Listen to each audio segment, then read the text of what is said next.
Hi everyone, in this video we are going to solve your all the repeated or 6 marker questions from the unit 1.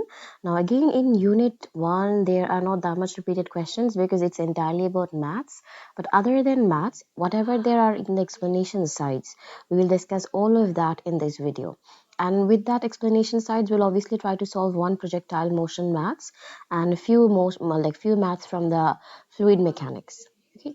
So let's start. This entire worksheet is actually made up of questions taken from Jan 2019 to all the way to the recent papers. And we are going to discuss about MCQs with much detail. We're going to discuss about the written questions and also that 6 markers with that star mark questions where you have to understand the writing pattern, how to connect with the questions, and how logically write the mark scheme points in an answer. So let's start. We're starting with June 2019, Unit 1. We're going to start with question 3 from this part. I mean, this is not a tough question, but this is a repeated question. I've seen this specific MCQ come along quite a long time. Not in the form of MCQ, the same topic can also ask as a form of a 1 mark question. So I'll just write this as RQ, repeated question. So it says that Stokes' law can be used to determine the frictional force on an object moving through a fluid, and to which the following would Stokes' law best apply. Okay, there are actually few rules for Stokes' law to apply on a moving object.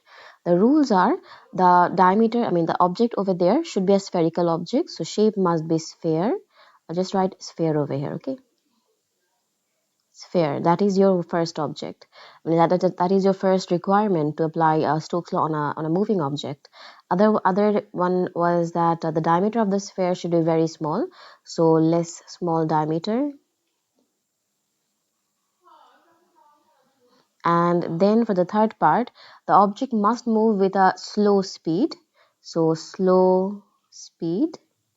And then for the fourth part, the object must flow.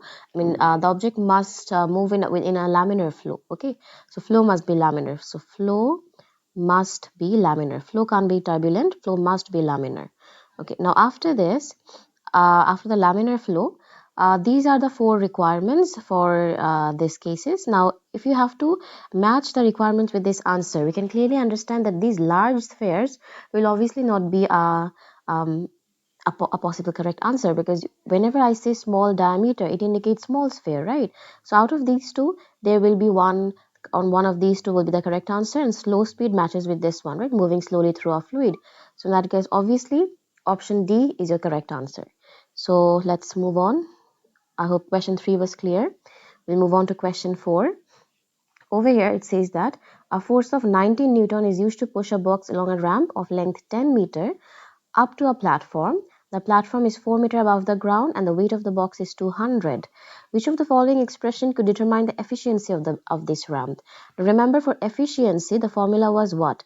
Energy output divided by total energy input. In this case, the energy that you're inputting in the system is that the work the person has to done in order to move this box to travel a 10-meter distance, right? So that is the work done.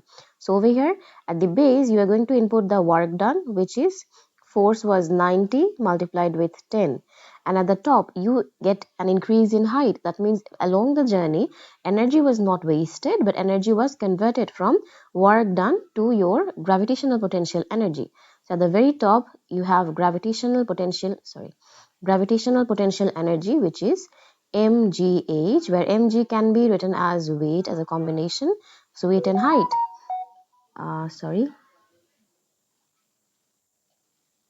As I'm saying that for weight and height, so weight over here is 200 and height was 4. So it's going to be 204.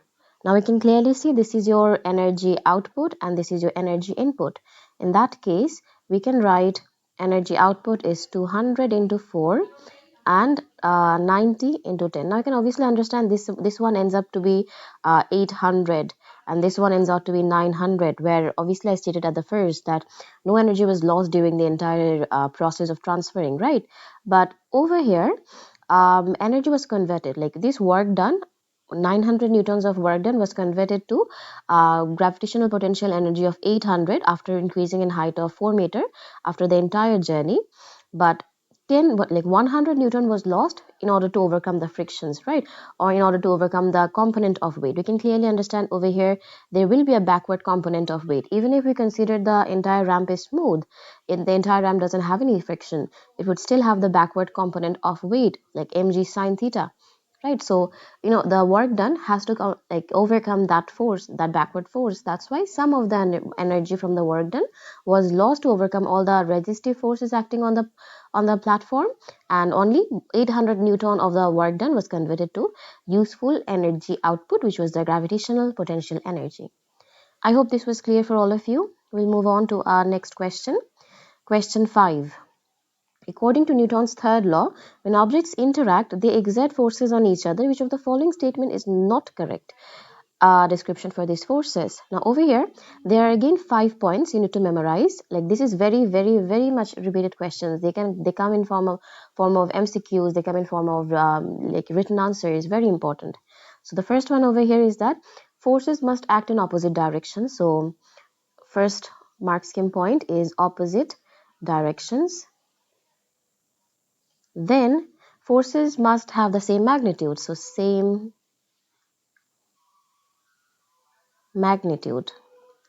Then for third, forces must be of same type. Same type. Then fourth, forces must follow a one line of action. So same line of action. And for the last part, forces must act on two different objects. Now this is the last point, is actually the difference point for Newton's first law and third law. For Newton's first law, all the other forces are actually similar. Only for Newton's first law, the last point would be that forces must act on the same object. And for the Newton's third law, we're going to write forces must act on two different objects.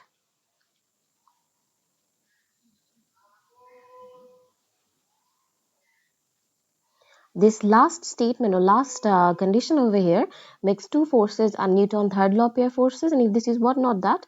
I mean, if this is not was if this was not this one, if this was that forces must act on same object, then these conditions would be for that Newton's first law. So just write down that same object, even though it's not needed, but this would for be Newton's first law, and these red lines are for Newton's third law. Very important to memorize these things before exam tomorrow.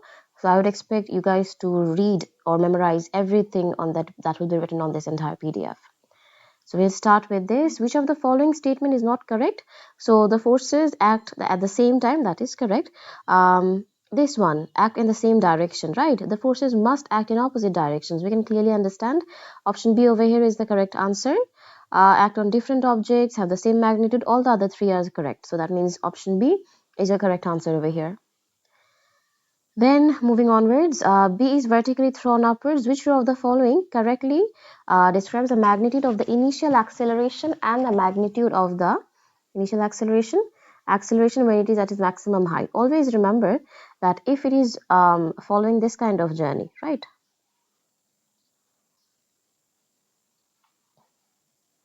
Over here, I'm going to break this entire section into two parts. This is the upward journey and this is your downward journey.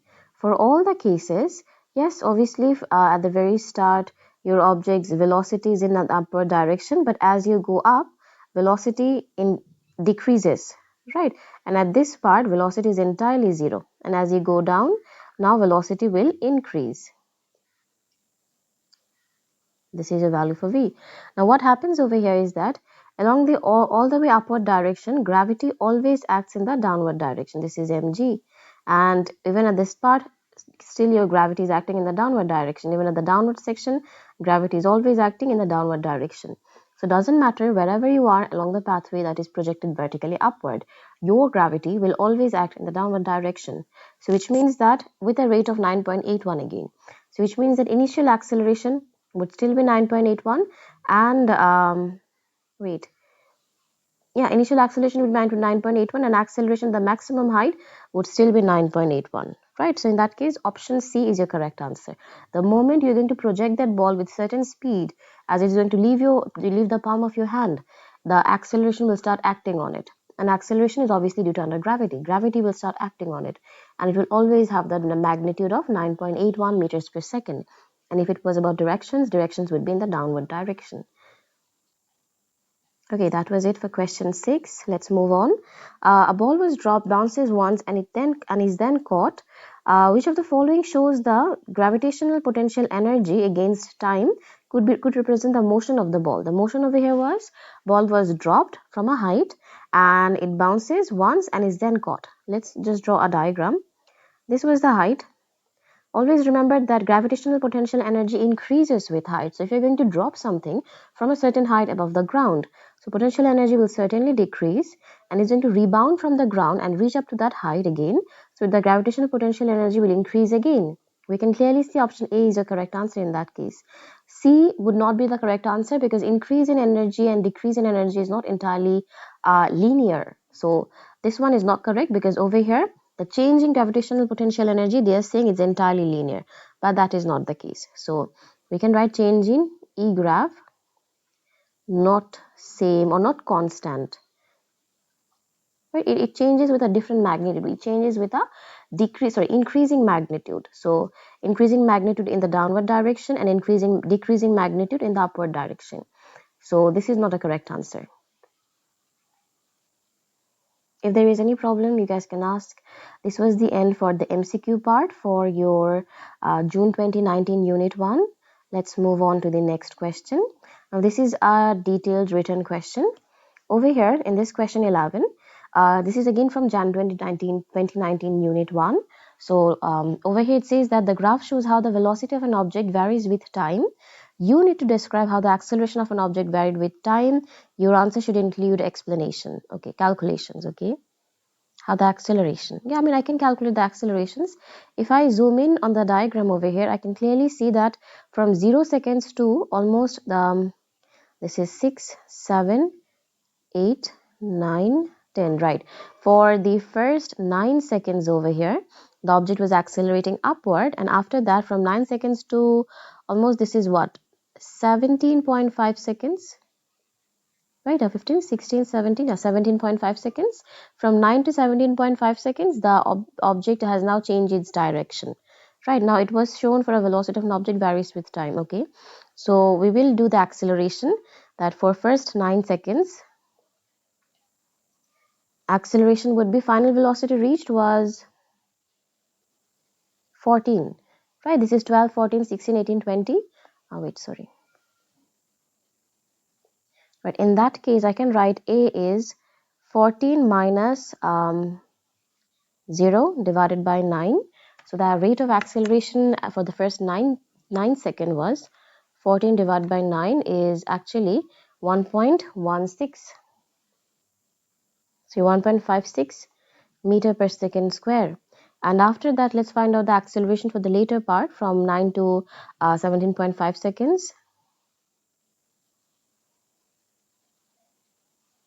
Over here, the rate of acceleration would be, the final velocity reached over here was 30, and the initial velocity would be that 14 in the previous case. So it's going to be minus 30 minus 14 divided by 17.5.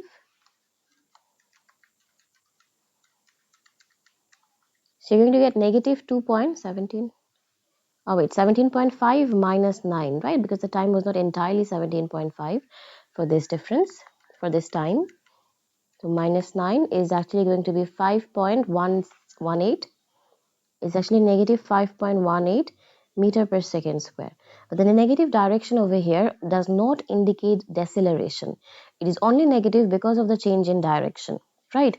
Over here, the graph also indicates that, that obviously it was decelerating for this section actually. It did came to a 0 over here, right? As you can see that exactly at, wait, I think I made a mistake. We cannot actually think of this entire journey as a whole because from 9 to this, what is this? Almost 11, almost 12, right? This is almost 12. Now from 9 to 12 seconds, the object was decelerating over here. But this deceleration only was for the 3 seconds and then the object reaches at exactly 0 velocity. This is your 0 velocity. And after that, the object again starts to move in the backward direction. It is still accelerating, but in the opposite direction. And this is what it indicates. Accelerating in opposite direction. Velocity is increasing, but in the opposite direction, right? Over here, the minus in this cases only indicates directions. That moving from -10 to -20 to -30 doesn't mean that your magnitude is decreasing. It indicates your magnitude for velocity is still increasing, but in the opposite direction that you have. That's why you have this negative sign in front of the magnitude. So you still are accelerating. The person over here was still accelerating, but in opposite direction. So but in opposite directions. So one calculation again has to be done for that from 9 to 12. So 9 to 12 seconds. That would actually be a v minus u over t, which is going to be 0 minus 14 divided by 3 seconds, and that would be negative 14 over 3 meter per second square. And then again lastly for the acceleration part, from 12 seconds to t is equals to 17.5 seconds, acceleration is going to be minus 30 minus 0 divided by 17.5 minus 12.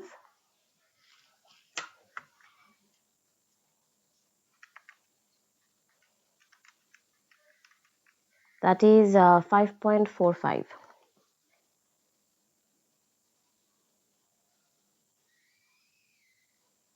meter per second square. Okay.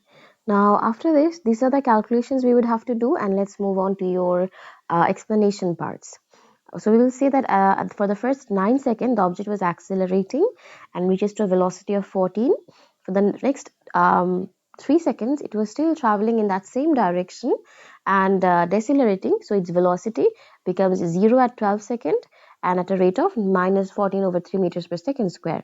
And for the last section of the journey, for the last 5.5 seconds, the object again started accelerating, but in the opposite direction and at a rate of 5.45, and its final velocity reach was 30 degrees. Right, so that is the overall explanation that you can write. So over here we'll write that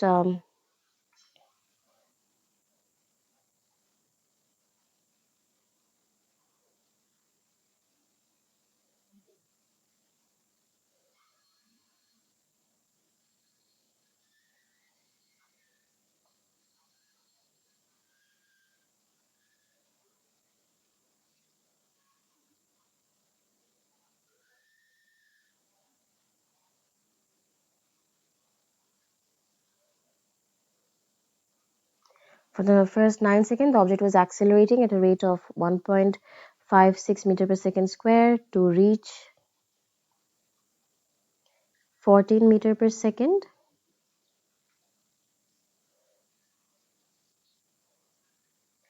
From there,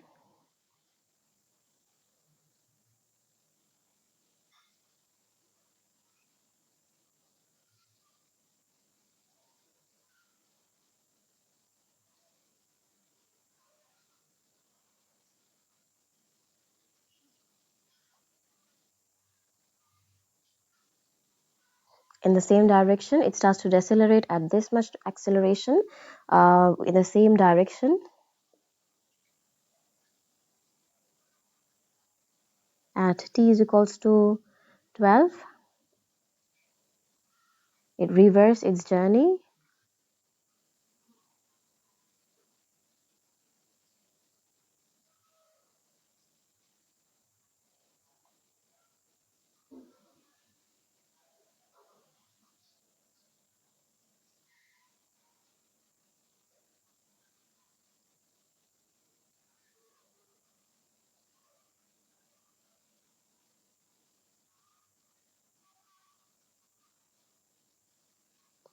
Thirty meters per second, right?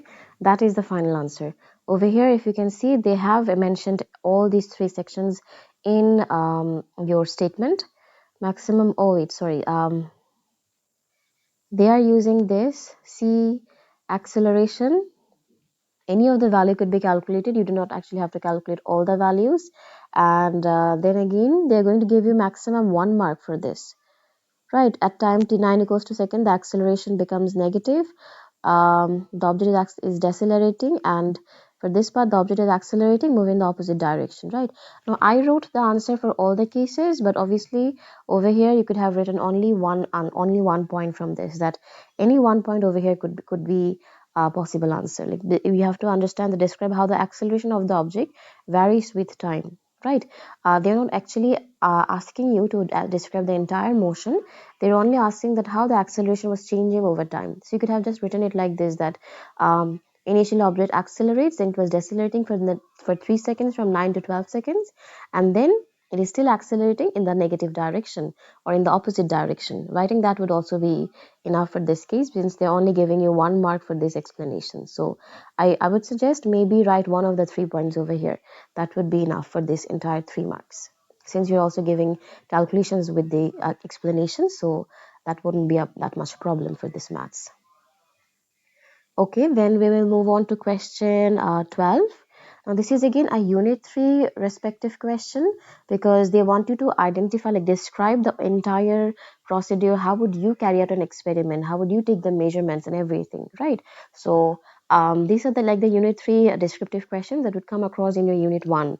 Then there will be similar concepts in unit 2 also. So I'll just write it on top that this is unit 3 based. Now it says that a student carried on an experiment to determine a value for g and the acceleration of free fall. A short wooden rod is released above a light gate, and the timer is connected to the light gate light gate is used to measure the time taken for the wooden rod to pass through the light gate. The experimental arrangement is shown. As you can see, this is the wooden rod, this is your light gate, and this is connected to a timer. The student uses the equation v square u square plus 2as, where initial velocity was 0 because obviously it was dropped from a certain height, right?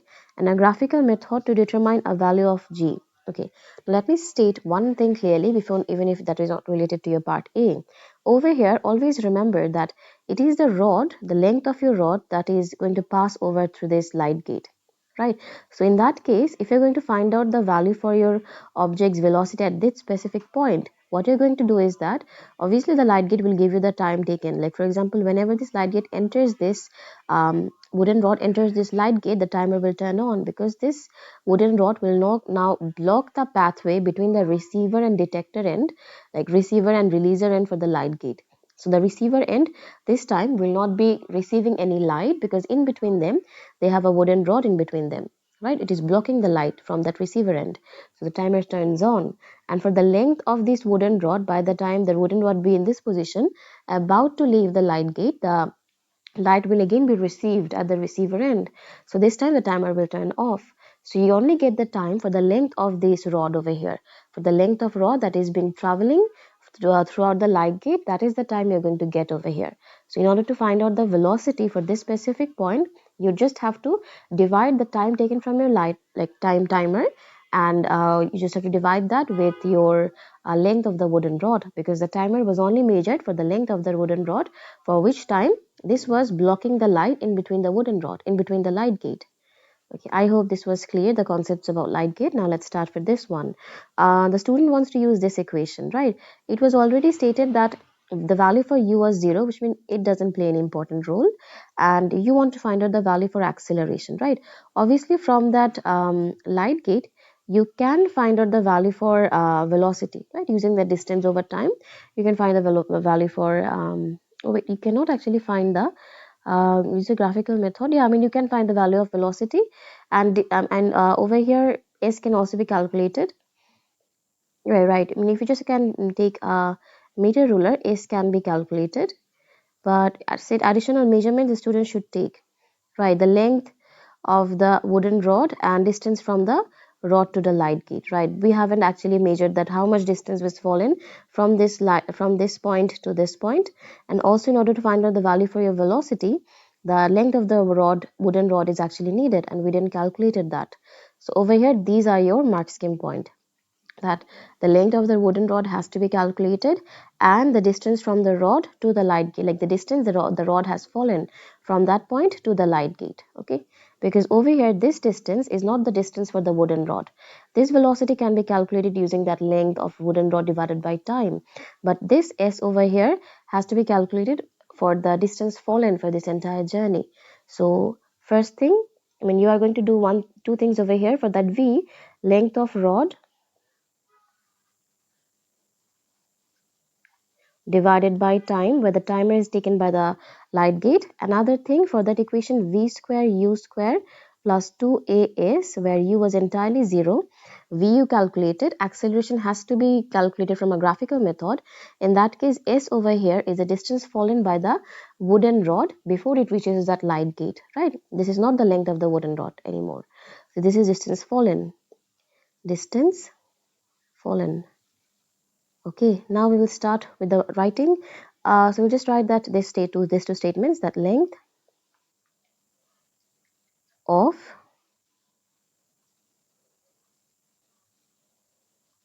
wooden rod for final velocity and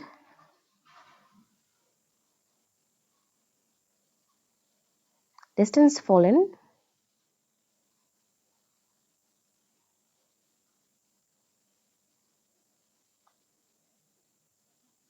by the wooden rod for S in the equation. Right, this was the only working. Now it says that describe how the velocity v of the wooden rod as it passes through the light gate can be determined accurately using that equation, right? Length of rod divided by time taken, as we have stated. And again, as it is giving you 2 marks over here, sorry, it's not written over here, this is actually giving you 2 marks. Now for this 2 mark, we're going to obviously repeat this experiment at different heights and then calculate an average for that total time. Okay, so you're going to write that.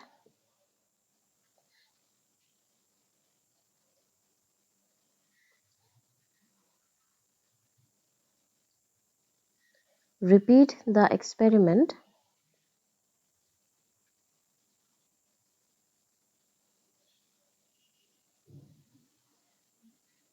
at different heights. This height would actually change the value for time, not the change. It won't change the length of the wooden rod, but it would change the value for time. Okay, so repeat the experiment at different heights and measure or calculate average height. So not average height, and calculate average time.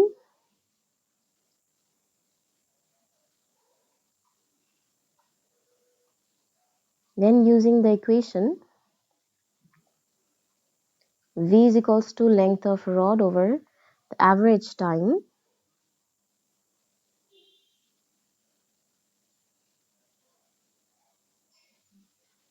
right? That would be enough. We can use this equation to calculate the value for your final velocity this time. Okay, now this was it for 11 part A and B. Let's move on to C. Describe how the student can determine the value for G using a graphical method. Remember that over here for a graphical method, you would always want to turn whatever equation they have provided into this format. Y is equals to mx plus c, the equation for a straight line. So in this situation, the equation that they have provided was v square u square plus 2as. So you can write that v square 2as plus u square, right? Because over here the value for the y-intercept was 0, so that's why the initial velocity was also 0. X is going to be the value for s, distance fallen by the wooden rod before it reaches the glide gate, and y over here is going to be the velocity square. In that case, the gradient of this graph will give you the value for your acceleration of twice a, right? So now these are your mark scheme point. So we can write that repeat at different heights above the light gate and calculate velocity for each light gate, and then plot a graph of v square against s, and the gradient will give you the acceleration due to gravity. So we're going to start over here. How much marks are there? 3 marks for it. Okay, so in that case we're going to write, always for this kind of experimental question, always remember repeating the experiment to collect multiple data is extremely important. So we're going to start with our answer, that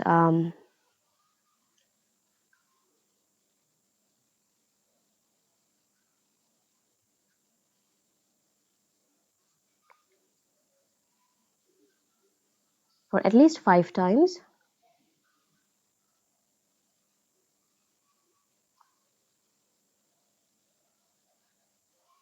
at different heights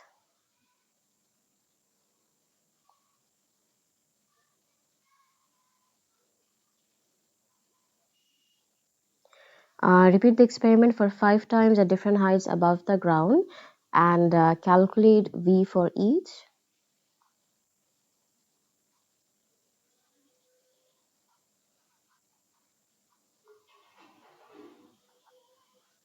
Always remember, when you're trying to draw a graph, you're not going to do average, right?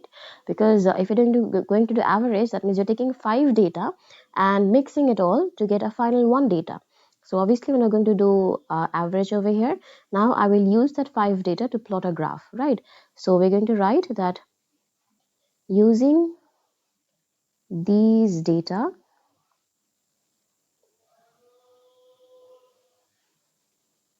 the student can, so or using these data, they can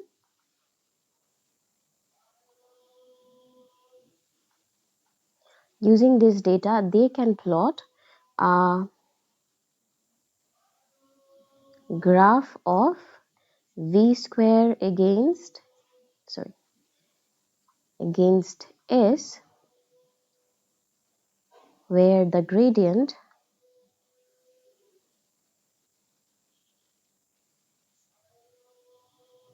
would be equals to 2g, right? We can clearly see because we know this equation can be derived into this equation, right? If you want, you can also keep that as a part of your answer, but that is not quite always needed. So I'll just write the equations over here again. V square u square plus 2as, where we can write it like this: 2as plus u square, where u square was 0, so it will be v square 2a multiplied with s plus 0. This is now exactly in the form of y is equals to mx plus c, which means if I would have to draw a graph over here, this is how the graph would look like. On the x-axis, you'd have s, y-axis, you'd have 0, when v square, and this is your graph. The graph will not meet the y-axis because the value for your y-intercept was 0 over here. So which means the graph will pass through the origin. Now this is an extremely important repeated question. This might come across in your unit 3 or in unit 1. So I'll write this down as RQ over here. This is one of the repeated questions. Okay, so that is it. We're done with 11. C, we'll move on to the next part. This is question 14. And if I'm not wrong, this is a star mark question. I forgot to put that star over here. Sorry for that. But this is actually a star mark question. Okay, now in this part, it says that the approximate age of an egg can be determined by placing it in a bowl of water. The 2 eggs, different ages, are placed in water and come to rest as shown. So this is 1 day, this is your new, and for 1 month, this is your old one. We can clearly see the old one is less in weight, so that's why it will float, whereas the newer one, the new egg, will be heavier and it will sink into the water surface. So the internal structure of an egg is below shown. There's an air cell, eggshell, yolk, and egg white. A student researched on the internet to find the reason why old eggs float. He found the following statements on different websites. Statement 1 over here says that old eggs float because as the egg ages, it starts to decompose, and as it decomposes, gases are produced, that escape through the eggshell. Okay, and there was another statement from the different website that as the egg ages, air enters the egg through the eggshell, and this increases the size of the air cell. The larger the air cell acts as a flotation device, and hence eggs float. Okay, let's just identify that which statement over here is going to be one of the possible answers. For example, if your object is going to float, that means it their volumes are not changing, right? Whatever the volume for the old egg was, it remains same even after a year, right? So volume is constant over here. Density of the water that will be displaced will also be same, right? Because you're using same water, so water density is always 1000 kg per meter cube. So in that case, 1000 gram per centimeter cube. Now in that case, if volume and density is similar, all the forces that are acting on these two weights, on these two eggs, are actually weight and upthrust, right? And for upthrust, volume stays same, density stays same, gravitational field strength stays same. So upthrust is not actually the one who is responsible for having this old egg float onto the surface, right? Over here, um, think of it like this. That's for statement 1, right? Weight over here must decrease because volume, if you remember, these are the forces acting on an object in a fluid surface, inside a fluid. Weight and your upthrust, where upthrust is dependent on density of the fluid displaced, volume of the fluid displaced, and gravitational field strength. In these cases, for both the old and new eggs, volume stays same and density stays same, gravitational field strength stays the same. So upthrust is not actually changing over here. This is only the weight over here that is going to change. In this case, if sorry, wait 1 minute. If the object is going to float in the upward direction, floating means it has a resultant force in the upward direction. Sinking means it has a resultant force in the downward direction, right? Which means that in order to float, upward must be greater than downward. So we can clearly see upward force was upthrust, downward force was weight. Since now you have an upward force, like resultant force in the upward direction, this indicates for this case weight was less than upthrust. And for this case, since you have weight greater than, resultant force in the downward direction, so for this case, weight will be greater than upthrust. Now in this case, let's identify which one would actually lead to a decrease in mass, decrease in weight. First one says that the egg decomposes. Decomposes means that mass decreases, right? If mass decreases, in that case, it will be produced through air and that would also escape from the eggshell. So for statement 1, in all cases, they are just indicating about decrease in mass. Decrease in mass would actually cause mg. G is a constant. If mass decreases, weight would also decrease. And if weight decreases, now it will be less than the upthrust. So obviously the older egg will obviously be able to float to the water surface. And for the second statement, it is saying that air enters. If something is entering your eggshell, that means obviously your mass over here is increasing. If mass increases, weight must increase. And if weight increases, in that case, weight would be now greater than upthrust. That would not lead to the egg to float to the surface, right? So over here, we can understand this is wrong and this is correct. So we will start with our answers. That statement 1 is correct. I hope the explanation for this entire procedure was enough. We will start with our explanation with the writing part.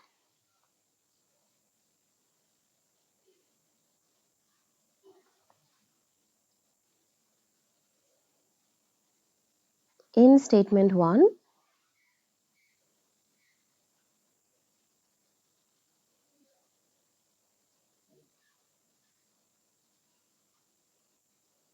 decomposing and escaping,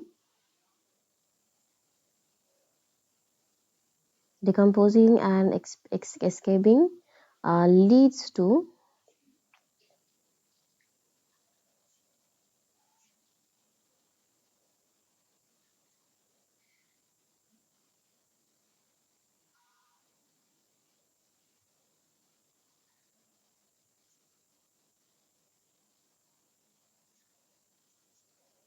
whereas in statement 2, entering air leads to increase in weight.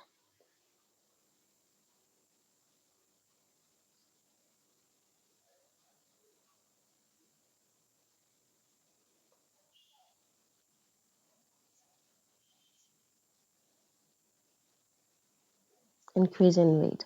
Now another thing, for both the cases, for both the statements, volume, density and gravitational field strength doesn't change.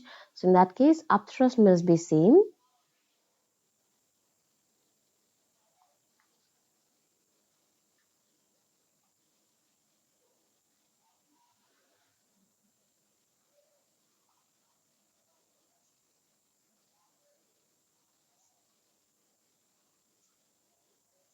So according to U is equals to rho Vg, upthrust should also be same. I think I used must, so I think it's better to use should over here. Upthrust should also be same.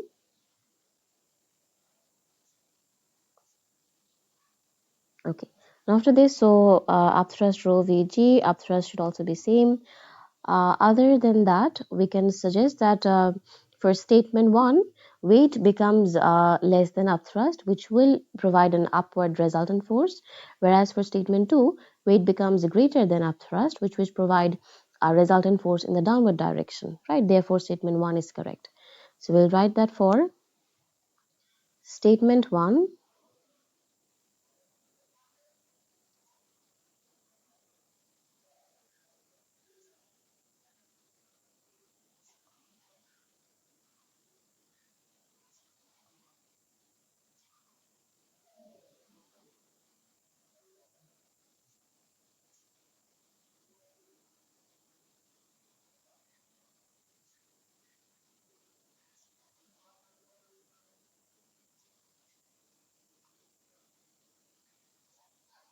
For statement 1, weight becomes greater than upthrust, less than upthrust, really, less than upthrust.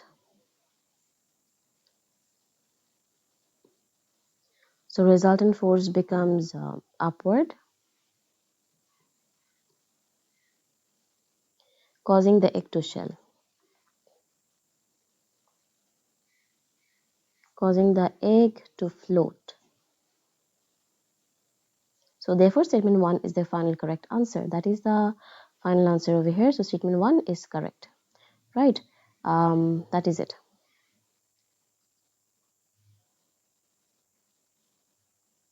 So therefore, 8 is correct.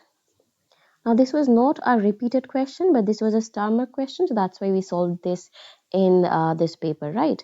Because again, star mark question actually like explains a lot of ideas through which they're going to ask you questions in the exams tomorrow. So solving star mark questions the last time is very helpful, I would say. Okay, so yeah, this was it. The final answer for this question 14, June 2019. So Jan 2019, Unit 1. So we'll move on to the next part. Now we're going to start with the June 2019, Unit 1. Okay. Now for June 2019, Unit 1, it says that once in orbit above the Earth's atmosphere, the engine on a space rocket are switched off. Which row of the table correctly states the resulting motion of the rocket and the law explaining this motion? I mean, if it is still under the Earth's atmosphere, that means gravitational forces is still acting on this, right? If there are no rocket engine forces acting on the rocket, that means the only force that is acting on this rocket now is your gravitational force, right? If there is only one force, that will act as a resultant force this time, right? Because there is no other forces to cancel out that force. So only, I'll just write only G force acts on the rocket. As there is only G force, no one is there to cancel it out. So there becomes a resultant force that is becomes G force. And if the object has a resultant force, obviously it must have a acceleration, right? Because mass is constant. We are assuming the mass is constant. In that case, having resultant force indicates there is an acceleration. And as long as there is an acceleration, your change in velocity should be there because 1 over time is constant. Having acceleration means your velocity is changing. So over here, answer should be Newton's second law and changing velocity. Option 3 is your correct answer. Moving on, question 8. This was an extremely tricky question because we could not understand the wording of the question properly. I mean, this was a problem for me when I was teaching actually. I could not understand the question and I was hovering about the answer should be A or D, something like that. But let's focus on it. Answer should be C over here because I did this so much time. A model rocket is launched and moves vertically upward while still burning fuel. Burning fuel means mass is decreasing, object is accelerating. Okay. To give a constant upward thrust. Constant upward thrust means object is now moving with constant acceleration, right? So let me just write this down from here. From constant upward thrust, I got the idea of constant acceleration. Constant acceleration indicates that A and B would not be the correct answer because you can see initial section has an inclined gradient, which means changing acceleration. Over here, object was moving what? With constant acceleration, right? So in that case, no. Changing accelerations are not going to be the correct answer. They were indicating changing acceleration. Changing it. This option A and option B. So obviously they are wrong. After that, the fuel runs out and the rocket reaches the maximum height. These two statements are actually related.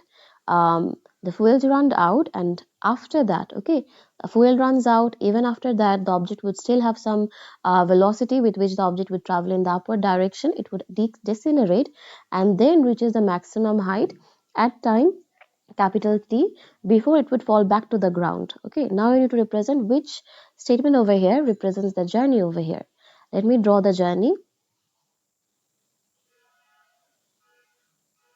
This is your maximum height, and this portion of the journey when your object's engine was working, when your rocket's engine was working, right? For this portion, object was moving with constant acceleration, but obviously at this point it has certain velocity, right? It has a velocity of v. And for this next portion of the journey, for this portion, there is no acceleration. Acceleration is zero.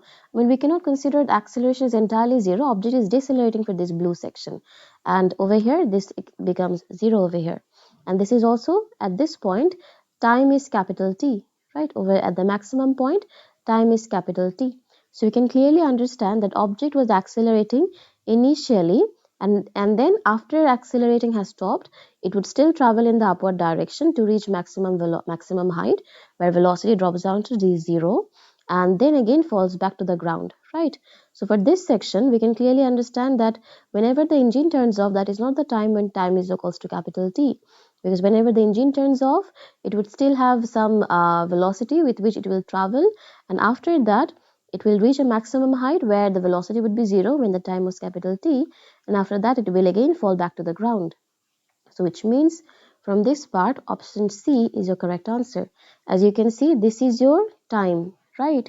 Where time is not exactly when the object stops its constant acceleration. It stops its constant acceleration few seconds before it reaches the maximum height. That's what it shows. It was accelerating up to this time. After that, it was maybe like decelerating. You can clearly see this portion over here. It was decelerating, and then after that it will again start falling with the same magnitude but in the negative direction. So if you have to find out the acceleration, over here engine was working, object was actually accelerating, so you have positive A. Over here you do not have any force, upward force for this blue section, so object was actually decelerating. You can clearly understand it has some velocity at this point and the velocity becomes zero. Velocity only decreases when your object is decelerating, so obviously velocity drops down, your object was decelerating over here. And for the last part, this time your object was accelerating but in the negative direction, right? That's why you have a negative in front.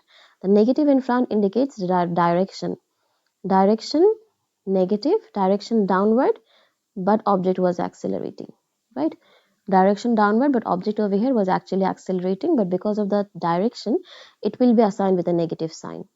So this is how the entire journey is actually divided. This portion was for the deceleration, and this portion was for the acceleration. And we can clearly understand this is wrong because it says that the moment it stops accelerating is the time it is going to reach the maximum height. That is not the case, right? This kind of questions we actually see a lot in M1 pulley diagram, right? So those of you who have M1 within Physics Unit 1, that is an extremely good option because M1 is entirely about Physics Unit 1. So if we solve M1, Physics Unit 1 becomes a piece of water. Okay, so we'll move on to question 11. This is about moment, I think. A child is standing on a skateboard and both are stationary. The child throws a ball forward and at a high velocity, and the child in the skateboard moves backward at a lower velocity. Explain in terms of momentum where the child and skateboard move backwards at a lower velocity. You have to connect it with the conservation of momentum, like law of conservation of momentum, which was previously. I'm going to consider the child and skateboard as mass 1 and the ball as mass 2. So previously they are all connected, right? Because the ball was on the child's hand. So we can write that m1 plus m2 initial velocity, m1 v1, m2 v2. According to your law of conservation of momentum, momentum before collision must be equals to momentum after collision. Over here, momentum before collision was entirely zero because they were stationary. whatever their masses are doesn't matter. Initial velocity was 0. So anything multiplied to 0 will eventually become 0. So momentum before collision was 0. Momentum after collision over here obviously has a value, because now this ball was thrown in the forward direction with a very high magnitude. Now remember, the masses for that skateboard and child is very big compared to the masses for that of a ball, right? In that case, again separately speaking about momentum, it is actually mass into velocity. In order to keep this entirely zero, according to your law of conservation of momentum, if before collision is zero, after collision must be zero. So in that case, if after collision the mass 2 and v2 is in this right direction, mass 1 v1 should be in the opposite direction. That means either of them will be assigned with a negative sign, because momentum is a vector quantity. So we are going to assign negative signs whenever there will be a change in direction. I will consider this as negative. Sorry. I'll consider this as negative and this as forward. So at the end, their values should be equal. M1, MV should be equal to M2, MV, because they must cancel each other out in order to balance the momentum before collision. They must cancel each other out, so their total system's collision, like total system's momentum after collision is 0, like it was before collision. Now in this case, how can I make it 0? That is because over here, if m2 is a very smaller mass, then it can actually move with a larger velocity. For example, if m2 is like 2 kg, its mass could be, like its velocity over here could be 12, right? That would lead to 24. But if I'm talking about m1 v1, m1 was the sum of mass for the child and the skateboard. So we can consider the mass of the combination of the child and skateboard could be 8, and their velocity is 3. That would also lead to 24. We can clearly see over here the velocity was extremely high and mass was small, right? A smaller mass can actually move with a higher velocity and produce the same momentum, whereas a bigger mass must move at a lower velocity to provide the same momentum. That is the case over here. In order to balance the momentum for the ball, since the child and the skateboard already has a larger mass, it will move with a smaller velocity to create the equal amount of momentum in the opposite direction. I hope this question 11 was clear. These are your mark scheme points. As you can see that initial momentum of the child, ball and skateboard is 0. So due to conservation of momentum, the total momentum before the collision should be equal to the total momentum after the collision. The momentum of the child and skateboard is equal to the momentum of the ball, and the momentum of the skateboard is in the opposite direction to that of the ball. So as the mass of the child skateboard is greater than the mass of the ball, so the velocity of the child and skateboard should be lower, right? These are your explanation, the things we just explained over here. So we're going to write our answer. This is again a repetitive type of question, I would say, because very often this kind of concepts will be asked in a questions. Okay, so we'll start that.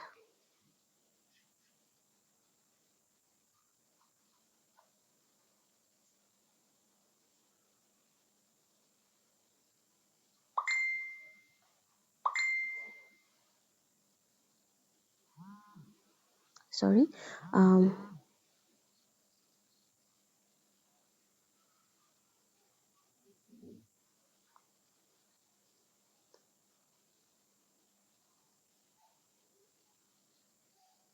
Momentum before the ball was thrown.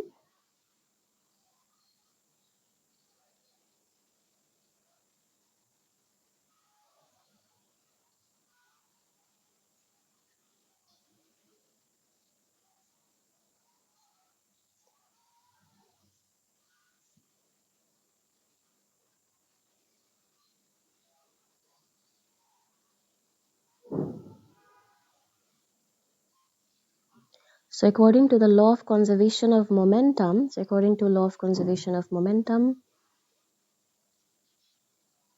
wait 1 minute. According to law of conservation of momentum,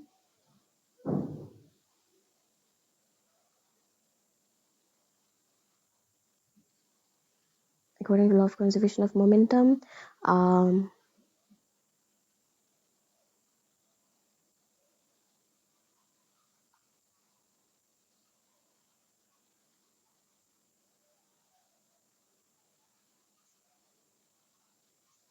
so should be equal to the momentum before, has to be equal.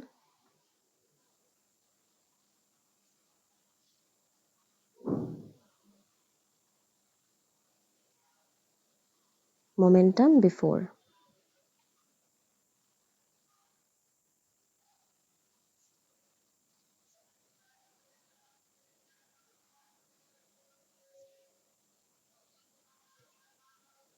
Therefore, the momentum of the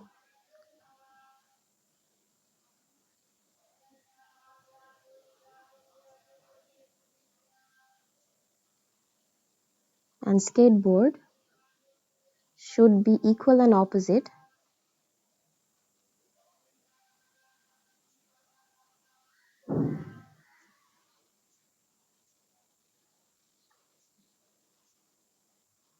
to that of ball, and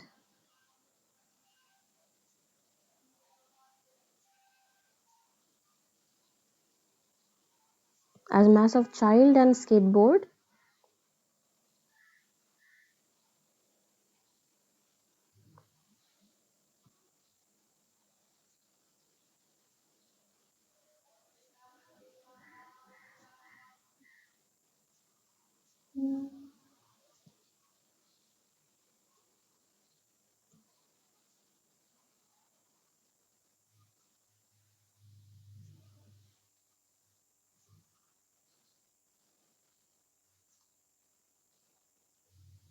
they can only move with smaller velocity to balance with the smaller mass, larger velocity combination for the ball. Right, yeah, that is it. Other than that, there is nothing else. Yeah, this was the answer for question 11. I would say this is kind of a repeated question, so revise these things before your exam tomorrow. Okay, moving on to question 13. For question 13, it says that a swimmer swims a race of 100-meter race. A simplified displacement time graph for the swimmer is shown over here. Draw a corresponding velocity time graph for the motion of the swimmer as the axis below. So on the axis below, show all the working in the space. Okay, in order to find out the velocity, we can clearly understand for this section, the object is moving with, the swimmer is moving with increasing acceleration. For the half of the journey, it is like decelerating or decreasing velocity. So I will just point out the linear sections of the graph, because in between them they have a curving section also. So I will just draw a straight line to identify that which sections are actually straight line in that case.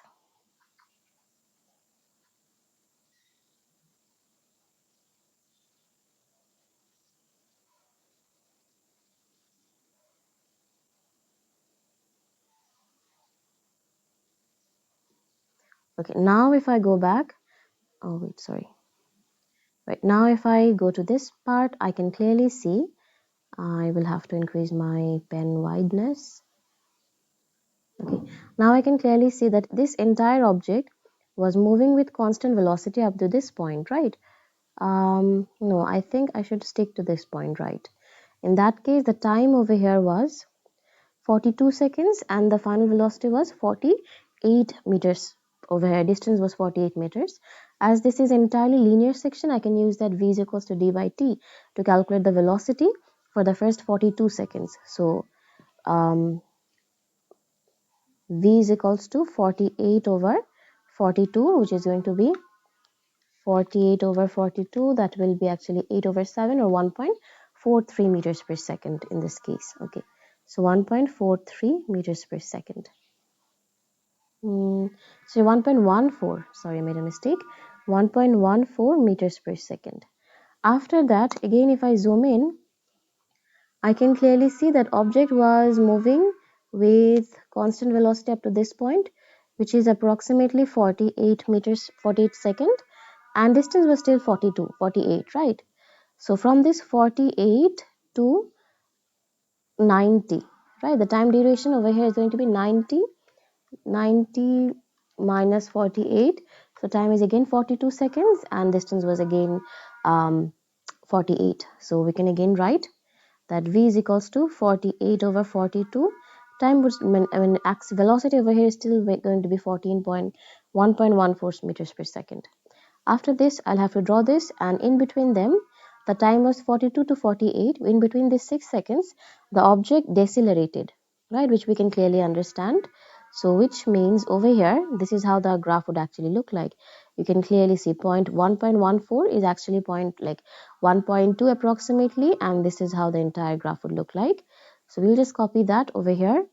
I'm considering this as 1, which means that every point over here represents 1 unit. So you have 1.1 meters per second as the velocity, right?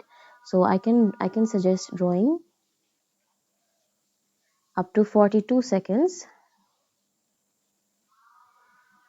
From this 42 to 48. Okay, let me just draw it now and then I'll connect all the things together.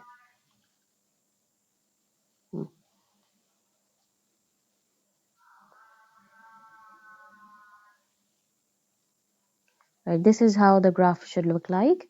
From 1.14 for the first 42 seconds, from 42 to 48, it decelerated, and then again it traveled with this decelerated value of velocity for the next 40 to 48 seconds.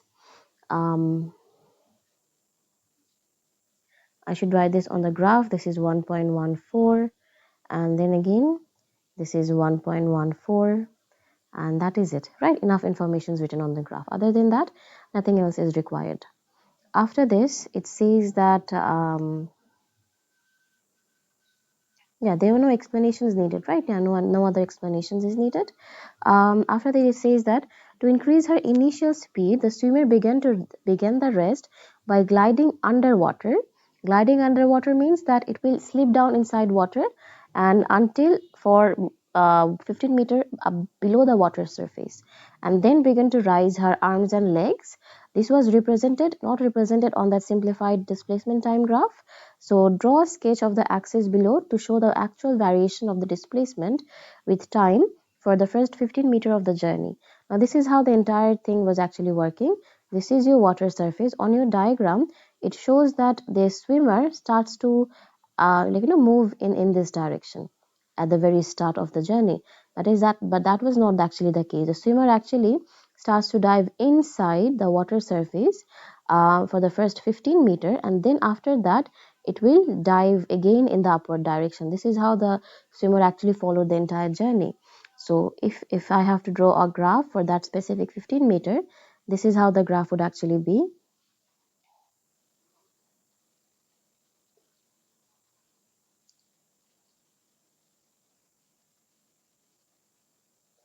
The diver was not entirely moving with constant velocity inside, as it was, gliding inside the water for the first 15 meter. It was moving with a decreasing gradient, right? It would start with a initial high velocity, like as you can see, very steep gradient initially, and then with time it will move with a lower initial velocity, and then all of a sudden it will use all its energy and that larger displacement of water to push it upward, and then it will act as a propeller for that swimmer to achieve a higher velocity, higher initial velocity. So this is how the graph would look like. After this, it says that explain one other way in which the motion of the swimmer has been simplified when drawing the displacement time graph. Now let's see the mark schemes over here. As you can see over here, there are like 4 points. First one is that on your simplified diagram, it was given in this type of shape. That means that your velocity for every stroke was constant before and after the turn. But that could not be the same, not be the case, right? Because they are saying velocity is constant, but velocity during each stroke can be different, because it is a person done by a person.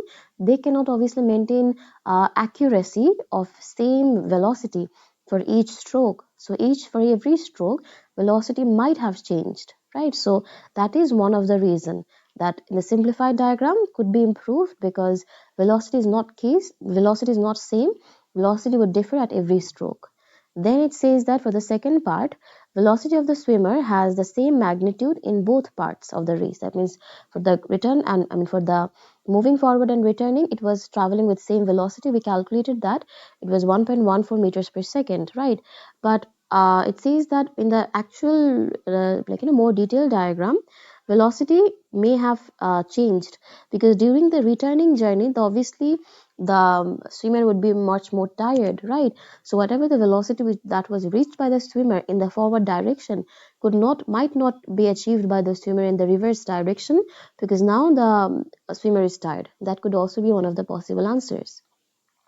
After that, it says that the initial velocity after the turn would be greater. That means this one, like we draw the graph, right? Initial velocity after the turn could be greater, but it says the swimmer would probably glide underwater after the turn.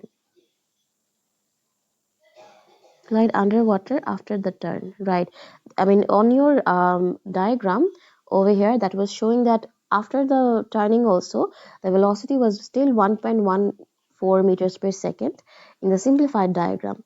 And in a much more further like explanation for that would be that since the velocity is constant, that means just to like the student could, I mean the swimmer over here could again do the same gliding method it did at the initial section. In order to get a higher velocity, the student might again glide down inside the water and use the water force as a propeller to again gain a larger velocity to in the reverse direction in the return journey, right? That could also be one of the possible answers.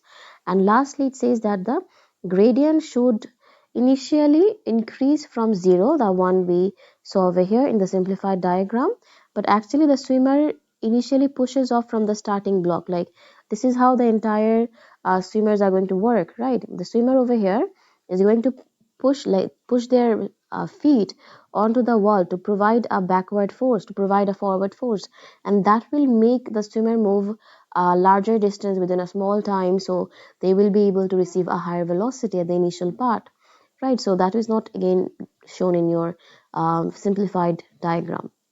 So we can write that gradient on the initial, like gradient on the simplified diagram was starting initially, like was starting, was increasing from zero initially, whereas with the explanation, the swimmer must push onto the block, swimming pool block, in order to move forward with higher velocity, right? That could be one of the possible answers.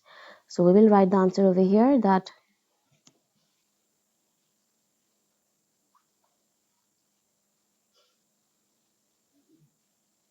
the simplified graph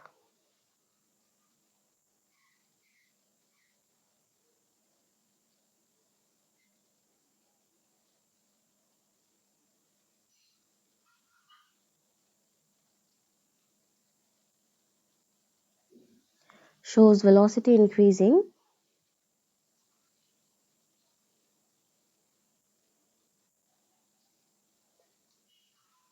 from zero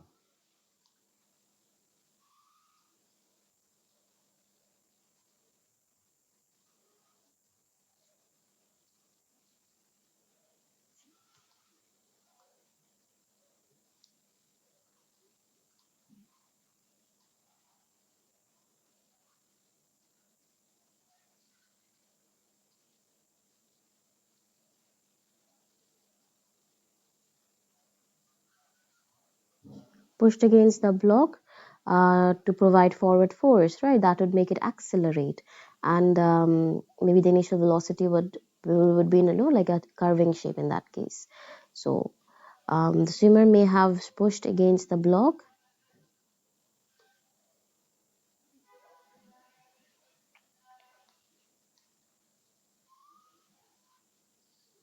causing instant velocity. Like the velocity will not be like from zero and increasing initially, increasing gradually. It could be like causing instant velocity.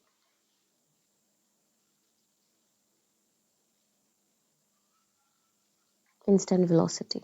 Okay, now this was it for question 13. We'll now move on to question 16 of the same paper. This is June 16. After this, it says that in June 16, the student carried out an experiment to determine the Young modulus of copper. She used the apparatus below to observe the position of a marker as a copper wire extends under the increasing applied load. Describe how the diameter of the unit 3, of the wire should have been determined. Now, this is again a unit 3 concept and a repeated question.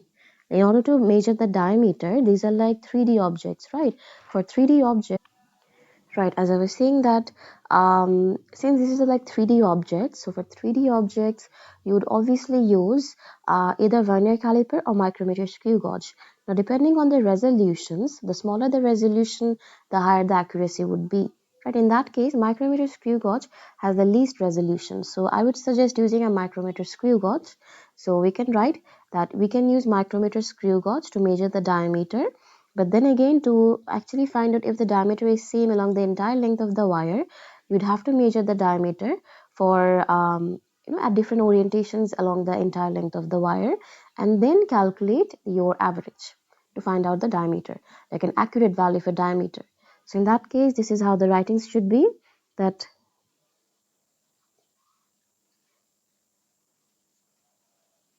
using a micrometer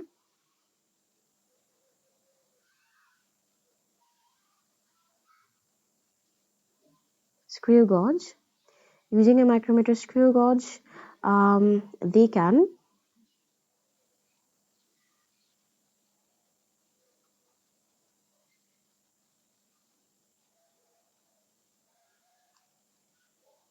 the diameter along at different orientations,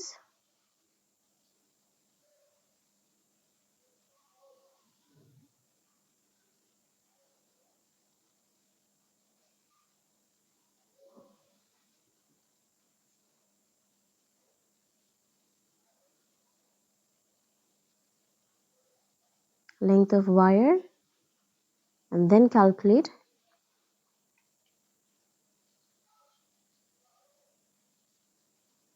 average to increase accuracy.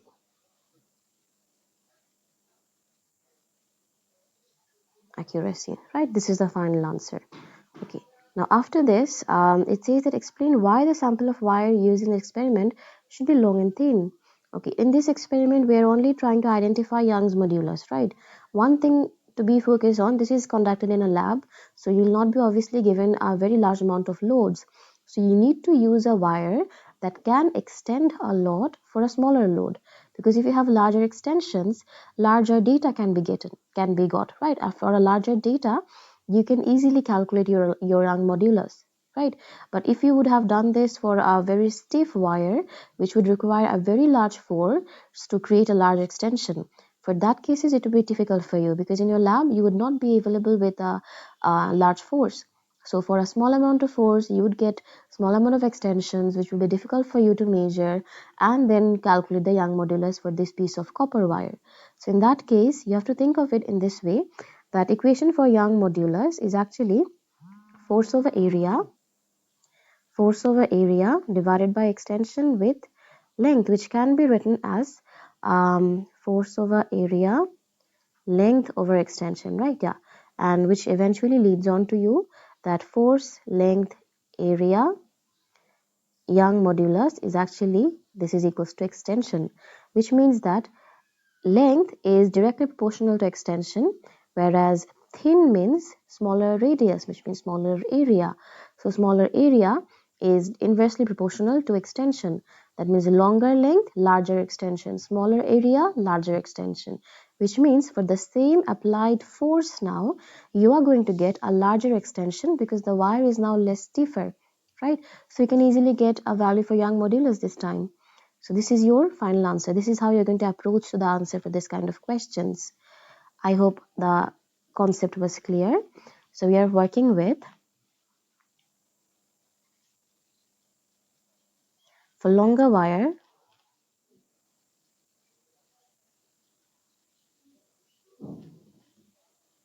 for longer wire and for longer and thin wire,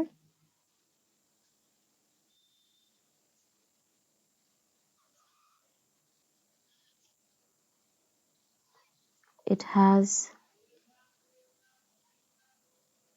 large length and small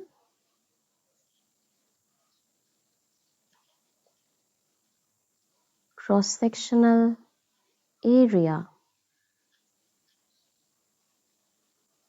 according to delta x is equals to force, length, area. I'll just write that area as pi d square by 4 multiplied with extension multiplied with Young modulus. According to this, length is directly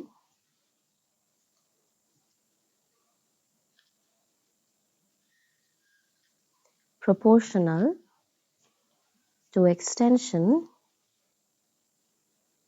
whereas cross-sectional area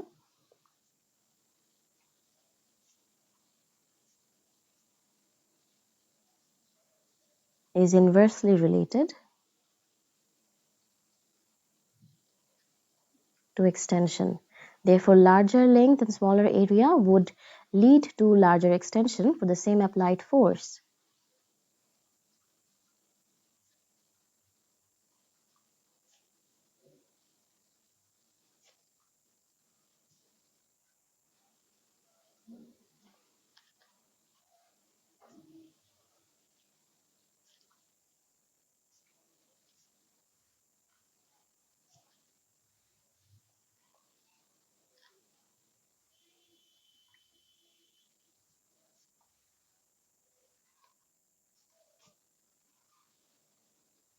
For the same applied force, and after this what? Therefore, larger extension for the same applied force. Another thing to deal about is that since you are getting larger length, so a percentage uncertainty would be smaller for larger length, and larger for smaller area, because you have to remember, the smaller the data, higher the percentage uncertainty, and smaller the data, larger the data, smaller the percentage uncertainty, right? Yeah, so we can write also percentage uncertainty would be smaller for larger length, right? This is the final answer, that for longer and thin wire, it has a larger length and smaller cross-sectional area, and according to this equation, length is directly proportional, whereas area is inversely proportional to extension. Therefore, larger length and smaller area would lead to larger extension for the same applied force. In that case, the percentage uncertainty would also be smaller for the larger length. Therefore, this time a smaller load can be used with a thin long wire, right? So we can finally write the statement that therefore a smaller load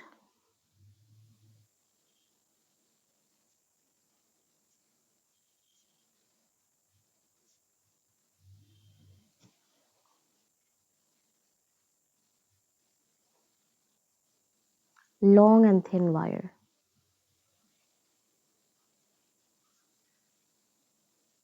long and thin wire, right? That is the final answer.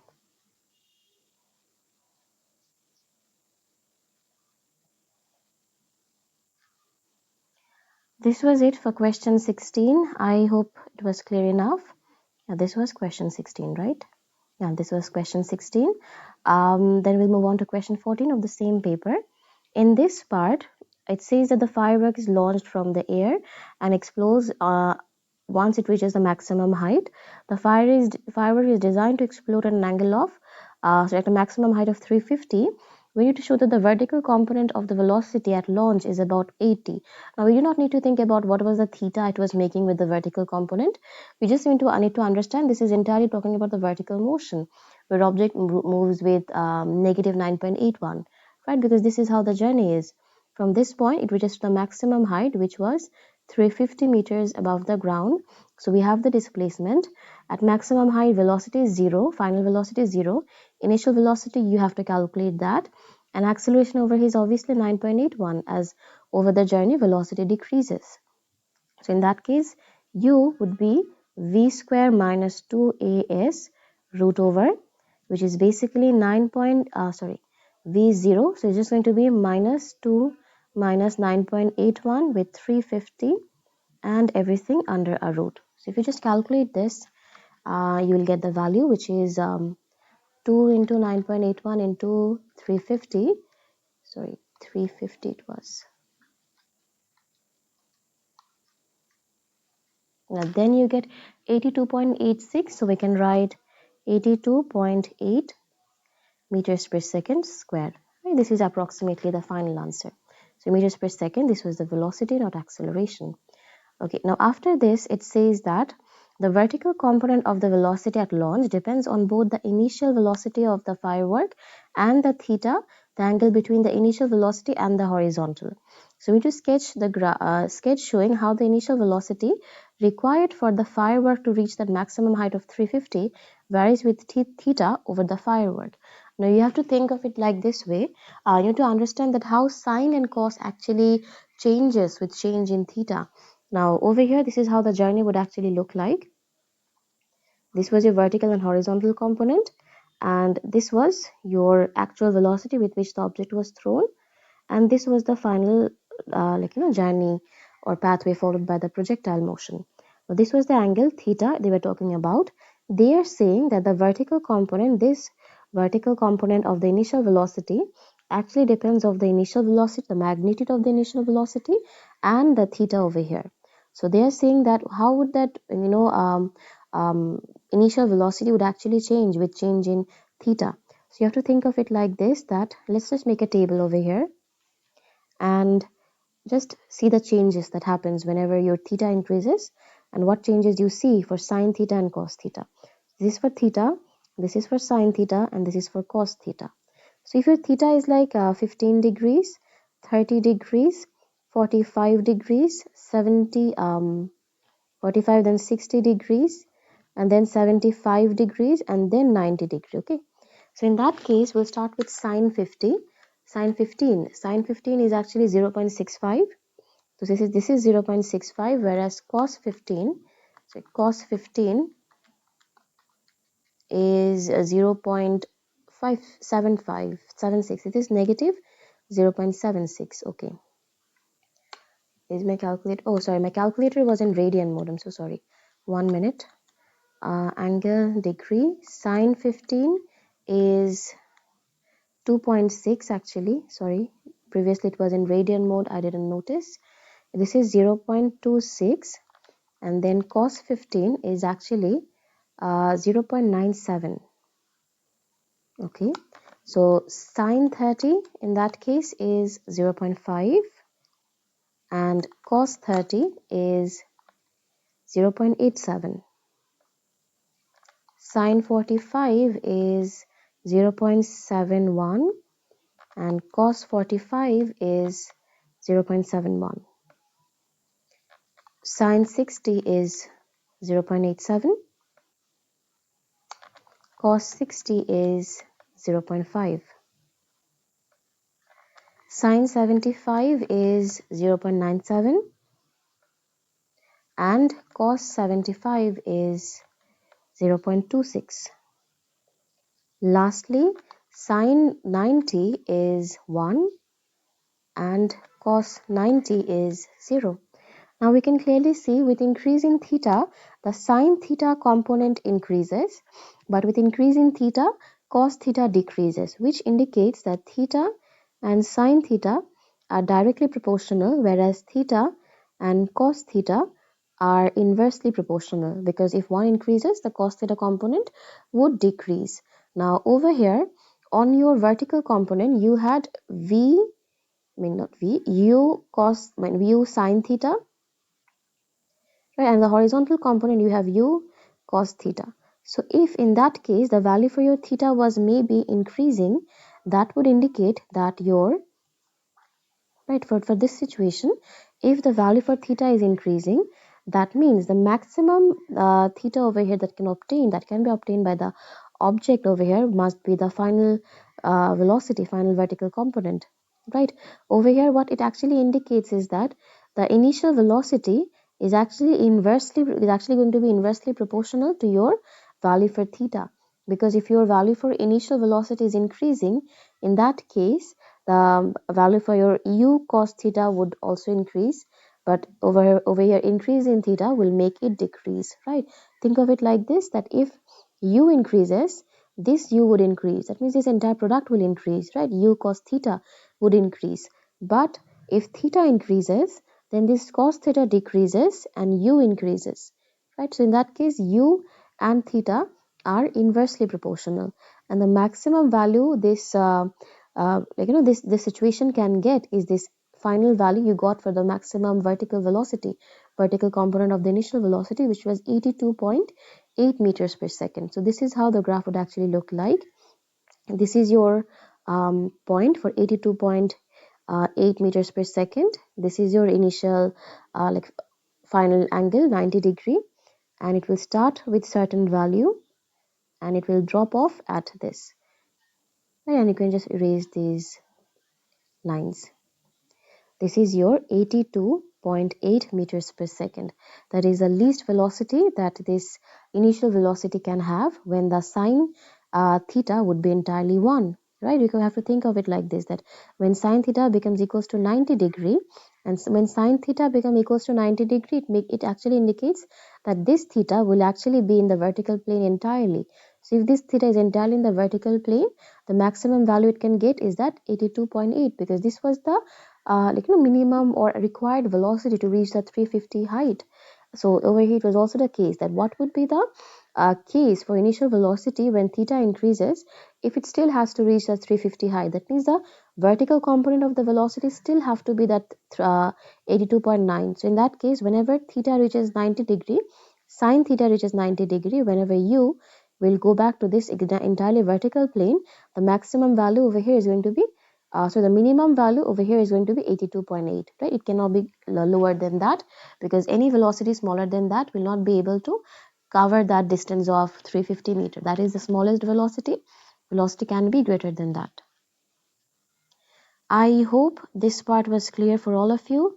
We'll move on to question 17.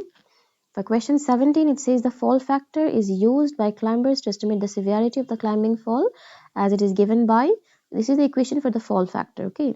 It was stated that there was a climber, and this climber will be, connected with rope to the second person that will wait for the climber at the bottom of the rock, and the rope will actually pass through a pulley. So now again, it says that over here, all of a sudden the climber would fall off from this height to this height. Okay, this is the total height fallen, and in order to find out the severity of a climbing fall, this equation is used. So calculate, the height fallen before the rope begins to fall, and the total unstretched length of the rope gives you the fall factor. It was stated in this part that a climber slips and fall with a fall factor of 0.80, and before coming to rest, the energy from the fall factor is absorbed by the climbing rope. Okay, so the energy from that fall was absorbed by the climbing rope, and the maximum strain in the rope is 0.9%. We need to show that the force acting on the climber due to this rope is about like 10,000 Newton, and assume the extension of the rope is proportional to its tension. So the total unstretched length of the rope is 15 meter and mass of climber is 71 gram. Okay, now you have to think of it like this way, that wait 1 minute, do I have the answer for this? No. This is a 5-mark question, right? It was already stated that the energy from the fall was converted to the rope in that case, right? So the rope absorbed the energy. Over here, obviously the energy was what? Gravitational potential energy, right? Because the person has dropped height. So decrease in gravitational potential energy was absorbed by the rope. And it was also stated that the maximum strain of the rope is 9%.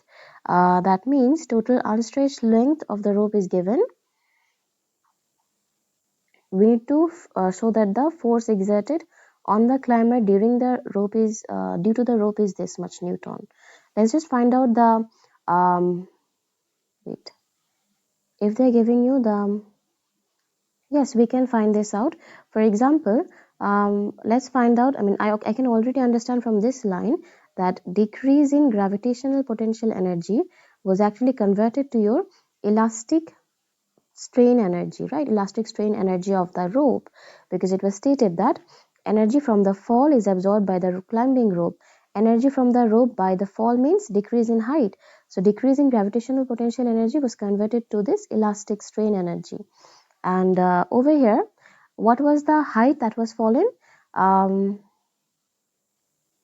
Height fallen before the rope begins to stretch. This height has to be calculated for that calculation of decrease in gravitational potential energy. That can be calculated using this equation. So height fallen before rope begin to stretch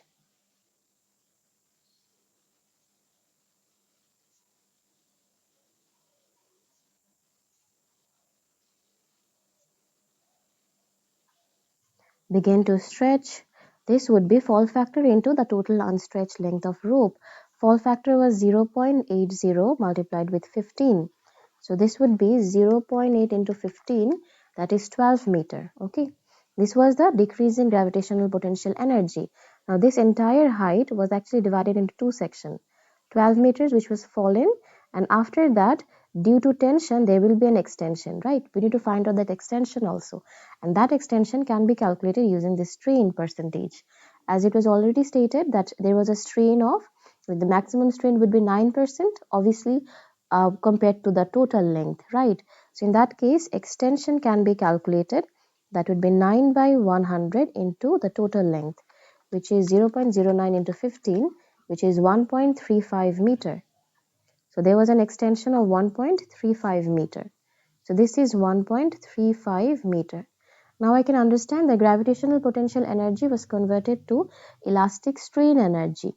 So elastic strain energy is gravitational potential energy converted to elastic strain energy. Now that would be what?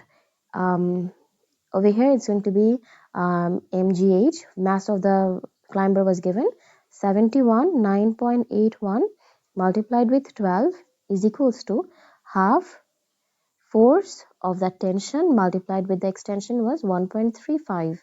At the end you can find out the tension to be 71 9.81 into 12 into 2 divided by 1.35. From this part, 71 9.81 into 12 into 2 over 1.35, you are going to get 12,382.4 Newton. Now this is approximately 10,000 kilonewton, right? So you can write like, okay, this was the force which was exerted on the climber due to this rope. Okay, this is how the entire working would be. So I hope this part A was clear. We'll move on to part B. A new climber suggests using a longer longer length of rope between the loop and the climber, as this would absorb more energy after a fall. We need to suggest on this suggestion. We need to comment on the suggestion. Now, a longer length would actually indicate a larger extension, right? So, if you are going to have a larger extension, a longer length will indicate larger extension.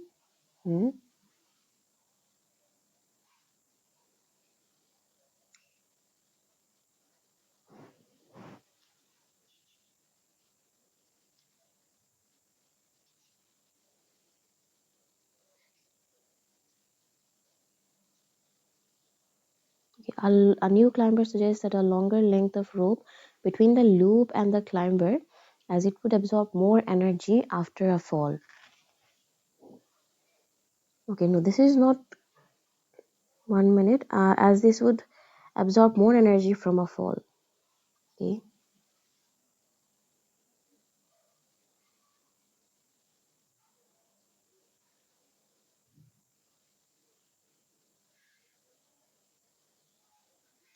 A longer length means the total unstretched length of the rope would also be big. That means the fall factor in that case will be much smaller.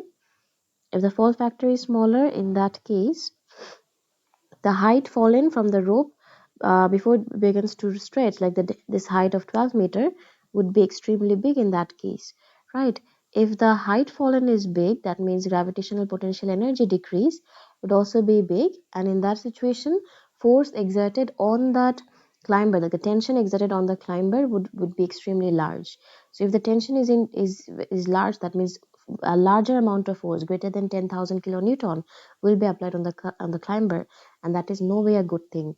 So in that case, we have to connect it in this way, that longer length will increase the height fallen and will cause a larger decrease in gravitational potential energy. Therefore, larger force will be exerted on the climber, right? Which is not a good thing. So we can write that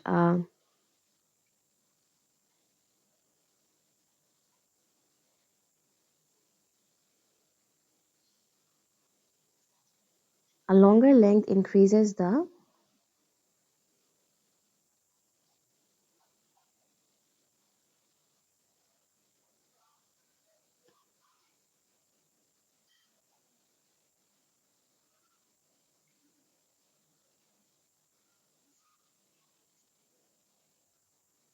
therefore a greater decrease in gravitational potential energy.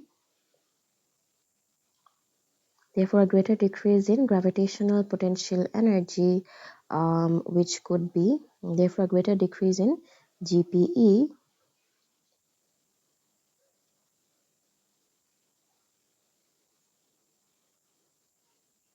a larger force. Right, so this is certainly not a good idea. After this, for part B, that was it for part A2. Okay, so after this, for part B, it says that the rope manufacturing recommended that ropes are replaced every 5 years for force extension graphs up to the breaking point for 1 meter length. A rope when new and after 5 years are shown. Okay, so this is the new rope and this is the rope after 5 years. Now it says that comment on the manufacturer's recommendation. Your answer should include calculations. Okay. Climbing rope manufacturer recommend that ropes are replaced every 5 years. Okay. Let's just see. If you want to replace the ropes every 5 years, we just have to find out that how much would be the energy stored by each rope, and we can also find out the stiffness, right? Spring constant using the gradient. Okay, now over here we cannot find out the gradient just using the equation y2 minus y1 x2 minus x1. Over here you have to draw a tangent because we can clearly see this is a curving graph, right?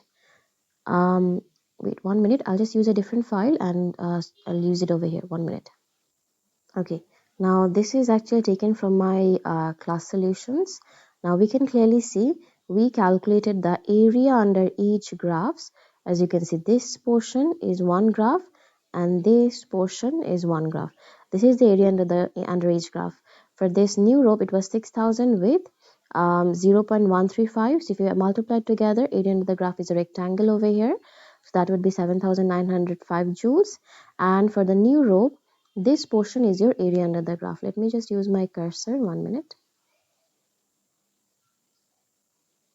Right. For the new rope, this is my area under the graph. This portion is my area under the graph.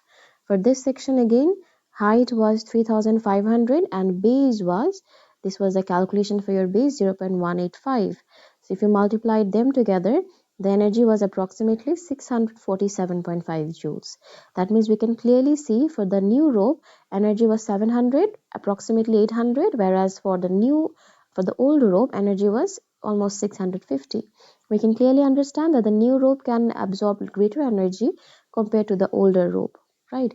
Another thing, we would have to calculate the gradient. So for that gradient, this is how we calculated the gradient. As you can see, I have to draw a tangent and then find out the gradient using these coordinates, right? This 13,500 and then this 5,000. This change in y-axis were also calculated. So the gradient for the new wire was this one. If you calculate this, you got a value of 0. Sorry, not this one. I think you got a value of you got a value of 200,000 Newton meter. Like for that spring constant, for the new rope, you got 200,000 Newton meter, and then again for that new rope, for that old rope, we again did the same calculation. We drew a tangent over here and using this tangents information 9,500, 3,000 and this change in x-axis actually gives you 76,047 Newton meter. So we can clearly see over here is that 1 minute, let me just undo this. Over here, the older ropes and new ropes calculation are done. Older rope has a higher energy absorbing ability. Newer rope has a higher energy ability energy storing ability, energy absorbing ability than old rope, and new rope has a larger spring constant than old rope, which means that the higher the spring constant, the more stiff it will be, therefore the smaller extension there will be in that case. So over here, the area under the graph gives you energy stored. Energy stored by new rope is this much times more, like this much amount more than the older rope, and the gradient would give you the spring constant, which is larger for the new rope. Therefore, the older rope is not as stiff as the new rope, and it will extend more for a smaller force, right? And also break at a much smaller applied stress, as you can see from a graph, right? It breaks at almost 13,500, whereas the new rope breaks beyond 18,000. So obviously, rope has to be replaced every 5 years according to the manufacturer's recommendations. Right, so this is how the entire working was. You're going to calculate area under the graph for the energy, gradient for the spring constant, and then include all of these things in your answer over here, just like this one. Okay, so I'll move on to your main. Okay, so we were over here and we already completed that in the previous part. So I'm not going to do this again or write this again over here in this part. Also, another thing I realized while I was doing that, I checked there was a mistake over here, is that we only considered the GPE for the 12 meter, but there was also a fall of this 1.3 meter, right? During the extension, the person was still covering this height. So this also has to be calculated. Okay, this also has to be taken into your consideration. So in that case, GPE for that 12 meter plus GPE for that 1.35 meter has to be taken, which means that with this you're going to add it with plus 71 multiplied with 9.81, 1.35. Okay, so at the end you're going to get 71 9.81 into 1.35, that is approximately 940.2885. So I'll just add this, sorry,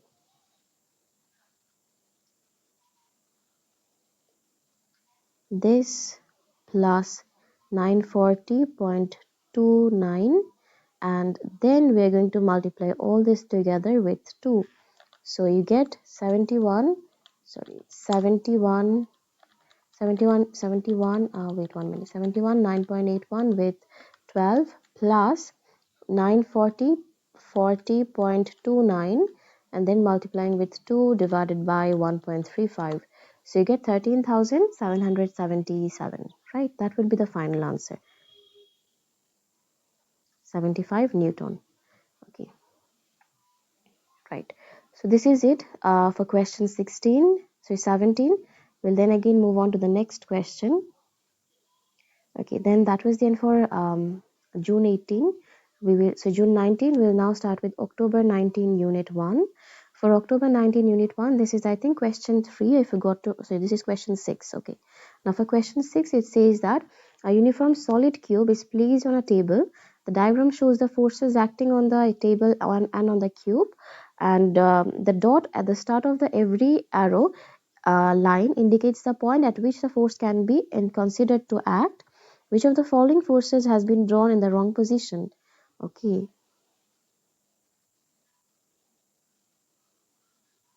Weight of the cube, right? Because weight of the cube is an entirely regular object.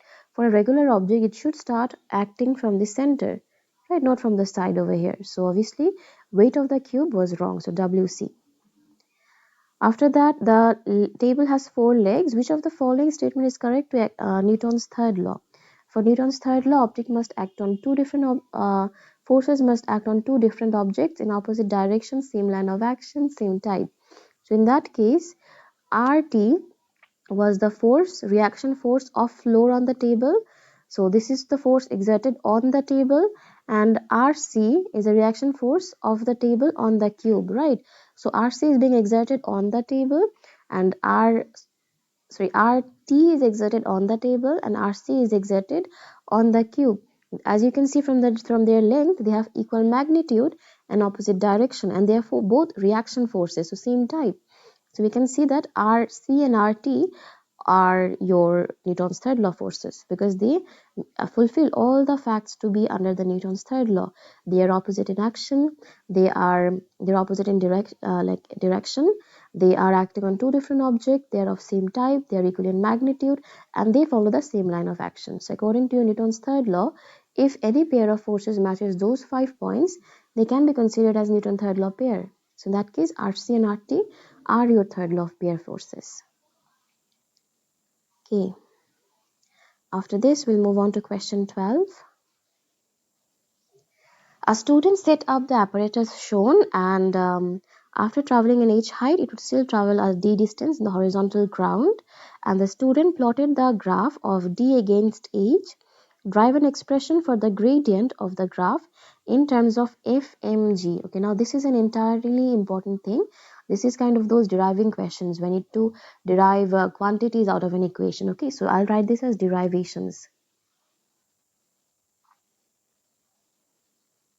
Okay, now for this kind of derivations, what happens if it is falling from a height of h meters? That means obviously over here there must be a GPE decrease, right? And if it is traveling a distance on the horizontal ground, that means it is obviously overcoming some work done. It is doing some work done in this part. So along this journey, the decrease in gravitational potential energy is converted to work done.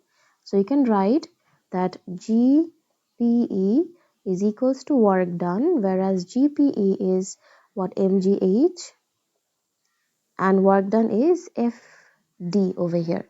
Now another thing, F over here would be what?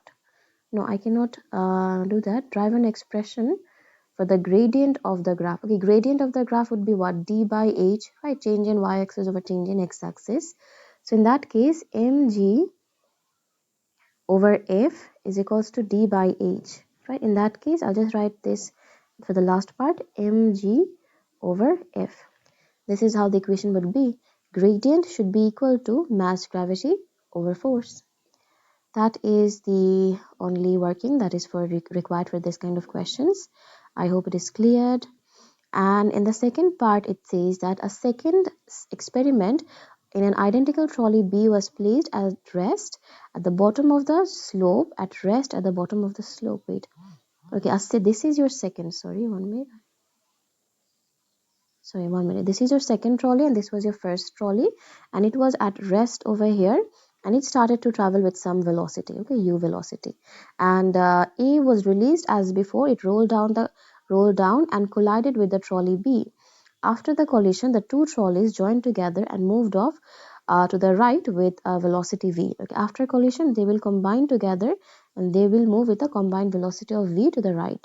Now, the student predicted that provided friction was ignored, v could be written as this. Assess the student was correct or not. Over here, momentum is used, kinetic energy used. All these things are actually taken into consideration over here. One thing over here is that height is falling, object is moving. That means what? Gravitational potential energy is converted to kinetic energy, right? That should be clear to you guys by this time, because tomorrow is the exam. Gravitational potential energy, and over here as you have kinetic energy, so gravitational potential energy is converted to kinetic energy. Now from this part, we can write mgh is equals to half mv square, where the masses would be cancelled out, and now we can write v is equals to 2gh, entire thing under a root. This is an expression for the final velocity. And now for that momentum concept, what you have is that right, for the initial velocity, for the momentum before collision, for particle B, that would be 0, right? I mean, they're only asking you about the expression for the final velocity. Over here, v was used for the final velocity when the two objects combine together and start moving in the same direction. For that case, for momentum, I know that they both have the same masses, right? Identical means they both have the same masses. That means masses for trolley A and B both will be m and m. So which will be momentum is actually 2mv, right? Mass plus mass multiplied with velocity. So mass plus mass will end up to be 2m. Now you get for final velocity what? And now you know that velocity can be written as that gh over 2, velocity can be written as this 2gh root, right? So we can write that, wait, this is your final velocity, right? In that case, 1 minute.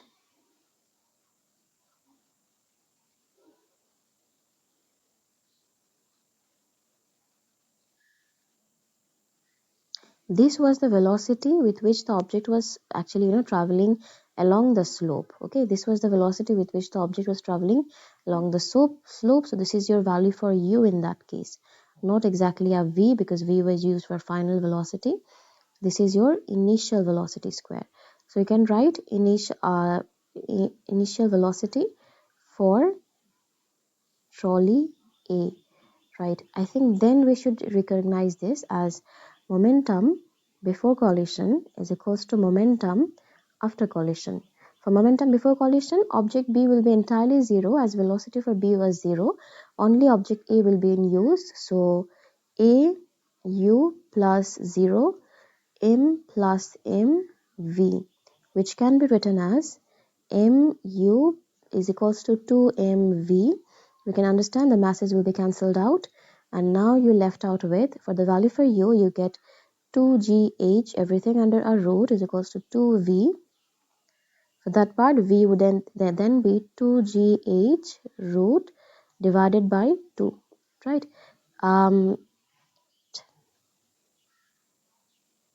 2g divided by root. Then you have root over here.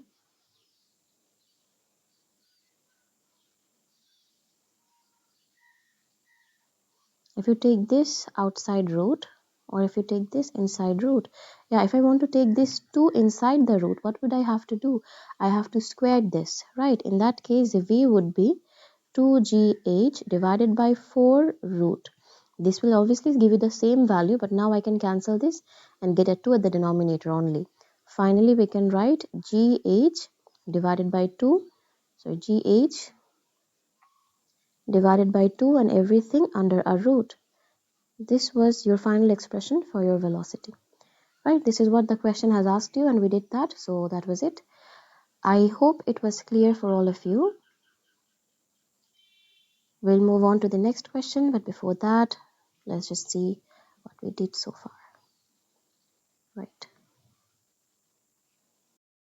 Okay, so we were solving question 14. So question 13 of October 2019, unit 1. So let's start. In question 14, this was actually related to a part A, where we calculated the projectile motion. Now in projectile motion, we obviously ignore air resistance, right? Now in part B, they're saying that in your part A, you did not included the effect of air resistance into your calculation. Now the trajectories of the motion of the golf ball with air resistance and without air resistance are shown over here. The dotted line shows without air resistance, and the solid line over here shows with air resistance. One thing I can clearly see is that for without air resistance, there was a higher vertical displacement reached, and without air resistance, there was a higher range reached. So we need to explain both the motions, that how air resistance is actually going to affect both the horizontal and vertical motion. So let's just think about vertical motion at first. With this case over here, when the trajectory was designed without air resistance, right? Without air resistance, only weight was acting in the downward direction, right? Over here, weight was acting in downward direction. So because of weight, object will only accelerate in the downward direction at a rate of 9.81, right? So A over here is going to be 9.81 in the downward direction again. Okay, and that's why it eventually travels a certain height above the ground. But for this trajectory with air resistance, now the resultant force will be in the downward direction, but with that, now the resultant force is not just weight. In addition to weight, it will be added to air resistance, and all this combination is acting in the downward direction. Now it has a higher magnitude of resultant force in the downward direction. So if it has a higher magnitude of air resistance, the higher magnitude of resultant force in the air resistance, that means previously the object was decelerating at 9.81 meter per second square. Now the object would decelerate at a value greater than 9.81, right? If it is going to decelerate greater than at a value greater than 9.81, that means now the vertical displacement reached above the ground will be smaller, because if you remember, S is equals to, not this one, from this equation, v square u square plus 2as. If I make s the subject, this becomes v square minus u square divided by 2a, which indicates that acceleration and displacement are actually inversely proportional, which means that a higher rate of acceleration would give you smaller displacement. That's why on the vertical motion with air resistance, it travels a smaller displacement. Okay, now this was quite important derivation, so I'll just write it down, keep it over here. After that, if you focus on the horizontal displacement, horizontal motion over here, for the situation without air resistance, object was moving with constant velocity as there was no force acting in this direction, right? 0 Newton. So object would travel the entire distance with just u cos theta, right, in that case. But over here with air resistance, this time again what happens, there is a backward air resistance force. This time the object will have a the resultant force is not 0 this time. This time the resultant force is negative AR. So because of this negative resistive force, object will now decelerate in the horizontal motion too. So if the object is decelerating, obviously it will reach a smaller distance. Again, same stuff, right? Previously the deceleration was 0. Now the deceleration is greater than 0. Obviously it will now be able to travel a smaller distance, and will no longer travel at a constant velocity for this new journey when we consider the air resistance as part of our working. This is again a very repeated question. I would suggest to, like, memorize this kind of questions, to be honest, because these are like very common, like very common ideas and indicative points. So focus on how I write these things and try to point out every point details as much as possible. So we will write that I'll explain only that explain the difference between the two graphs. So you can only explain the difference for any one of the graph, for the journey without air resistance or for the journey with air resistance. So I'll focus on that with air resistance part. So for part A, I'll first talk about that in vertical motion.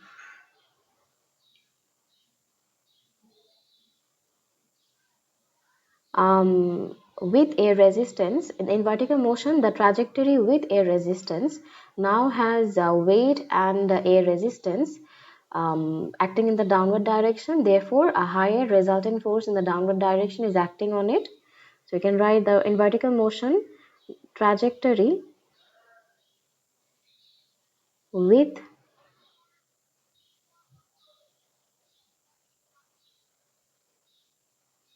air resistance has higher, the vertical motion, the trajectory with air resistance has higher resultant force,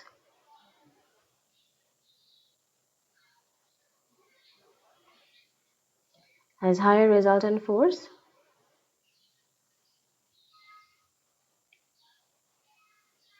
as both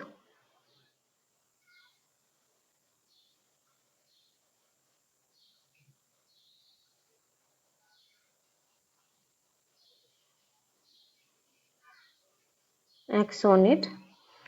Due to we can consider that now the object will decelerate at a higher rate, therefore decreasing the maximum height.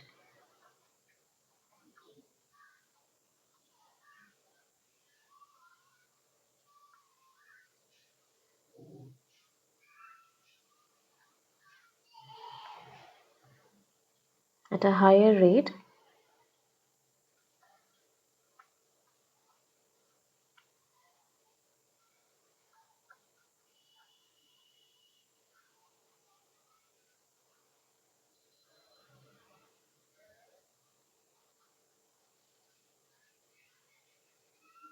maximum height. And then we'll talk about the horizontal motion.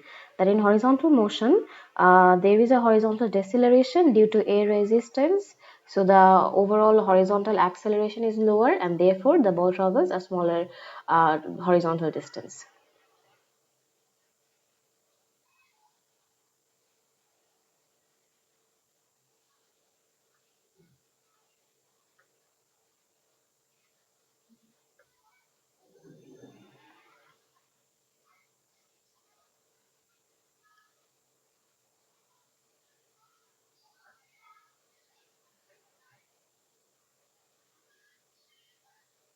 The ball has a um, horizontal deceleration. Wait.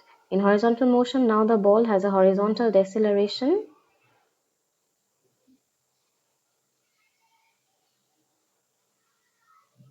So the average, or so the overall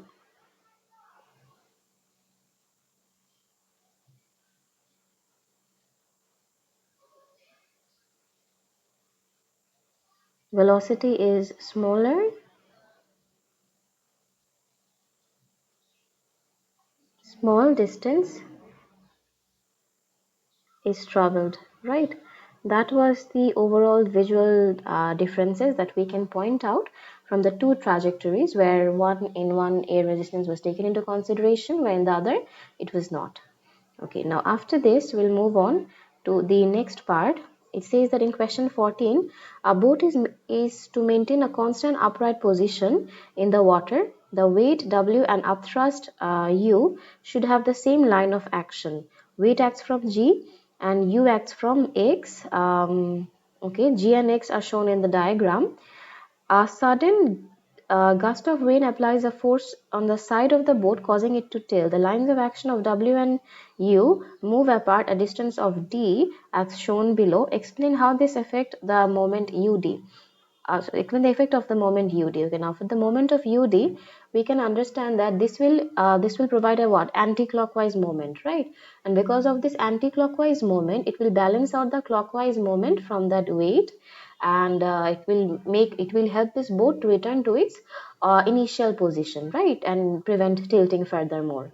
So we can understand that this UD, I think we should write U with capital. So this UD moment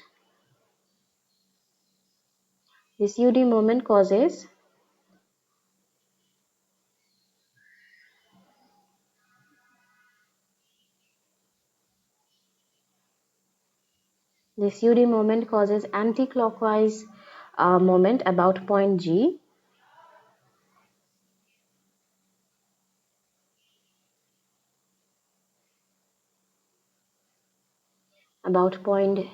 so helps this boat to return to its original position.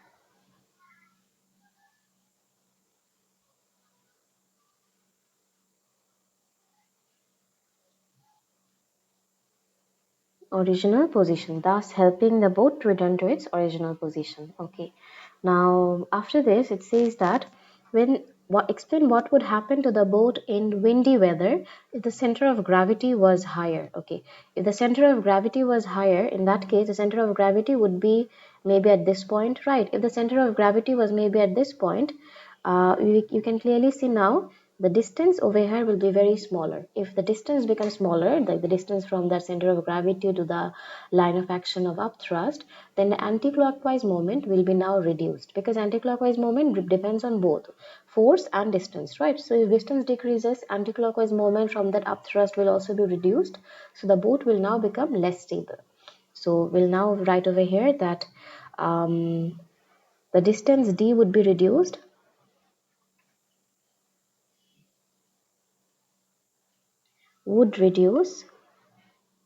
the distance d would reduce, thus reducing or thus decreasing the anticlockwise moment, thus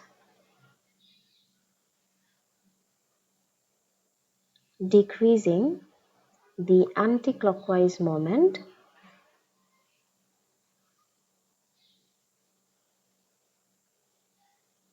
And then again we can write making the boat less stable, right? Anticlockwise moment making the boat less stable.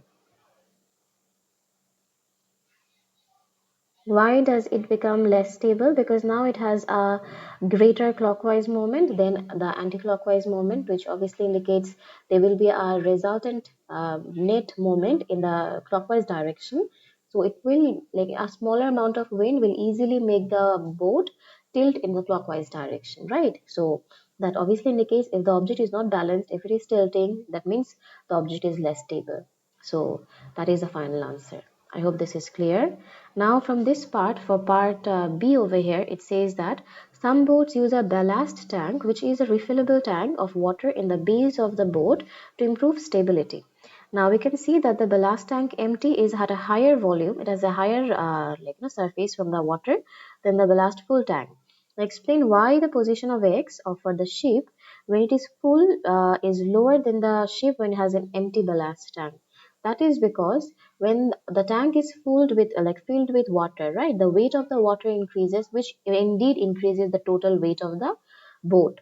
So if the total weight of the boat increases, in order to balance it, now it need to provide a larger upthrust. And how can it increase the upthrust? Upthrust is actually equals to rho volume of water displaced and g. Now rho and g cannot change, right? Because in both the cases we are using water. So density will remain same and g is gravitational field strength. That is going to remain same also, right? So rho and g are constant. In order to provide a greater upthrust to equal the weight, now the volume of the water displaced must be greater, right? The volume of the water that has to be displaced must be greater. So that's why V increases so that U can be increased to be balanced with the weight.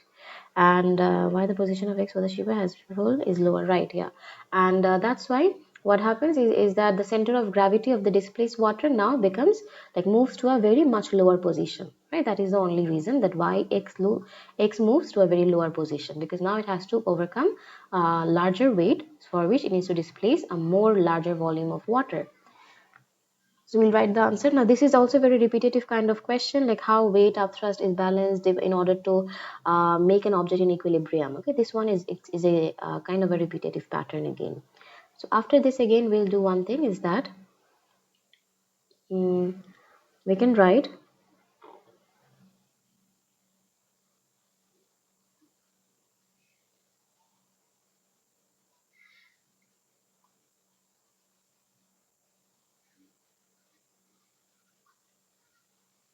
when the ballast tank is filled with water, this increases the because of the mass of water, the total weight of the boat increases.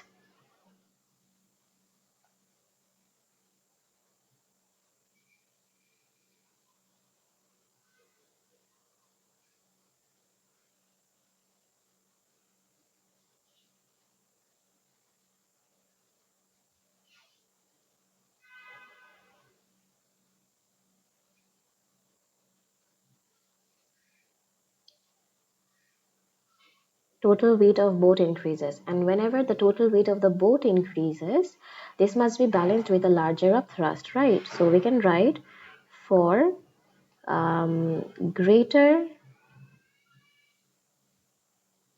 weight, a greater upthrust has to be provided. So now we can write that for a greater upthrust, volume of water displaced increases, right? So we can write to increase U, volume of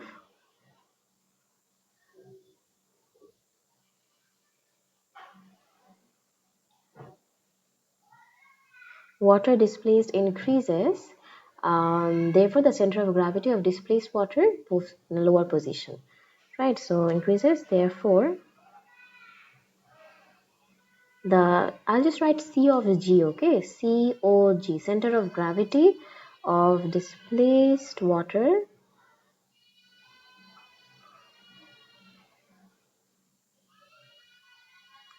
is lower. I'll just write is lower now. Okay. That is the reason why a filled up tank is more submerged in the water body than a empty tank over here. Right. And that was all for question part B1. We'll now move on to the last part. It says that explain disadvantage of using a full ballast tank when the boat is moving through the water. So now over here we can understand that when it is submerged more inside the water, more of surface area of that boat is covered with water, right? So there is a greater surface area of the boat that is now in contact with the water. If there is a greater surface area, that means there will be a greater drag acting, right? Drag acting on this boat. That means now a further, like a very higher force has to be provided to make this boat move in the forward direction, because that force needs to overcome the drag first and then only it can move forward, right? So if the drag is very high, in that case it needs to provide a very large amount of force in the forward direction. So in this case, we're just going to write that it increases the surface area of the boat when contact with the water.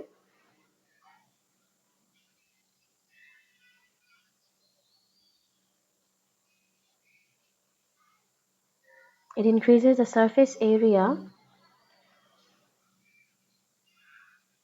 of the boat in contact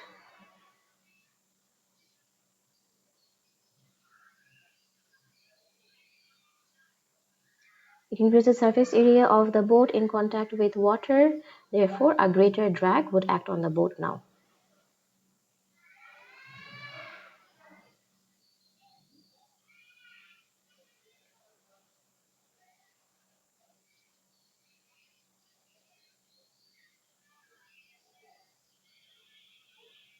Acts on the boat. Okay. Now this was it for question 14. We'll move on to question 15 quickly. Question 15, right? Okay. Now question 15 over here indicates that, wait 1 minute. Question 15 over here says that a student carried out an experiment to overcome, so to determine the viscosity of a, what is this, washing up liquid using the apparatus shown. Now there's a glass cylinder, there's a metal sphere falling through the washing up liquid, and the student realized the sphere at the top, so released the sphere at the top of the cylinder and made measurements using a stopwatch and meter ruler to the, so the terminal velocity of the sphere could be determined. Okay, describe a method that the student could use to determine an accurate value for the terminal velocity of the sphere. You may add to the diagram above. This is again a repeated question, like the definitions for how to calculate the terminal velocity, right?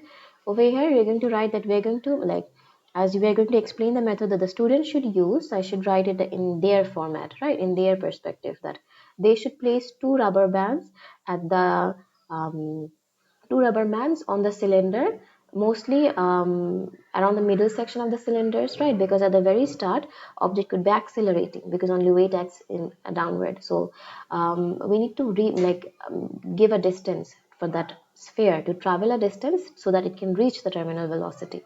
So we can write that they need to place two rubber bands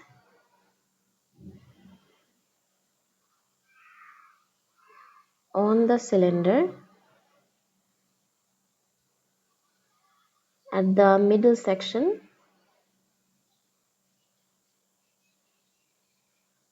so that the ball can travel a distance to reach terminal velocity.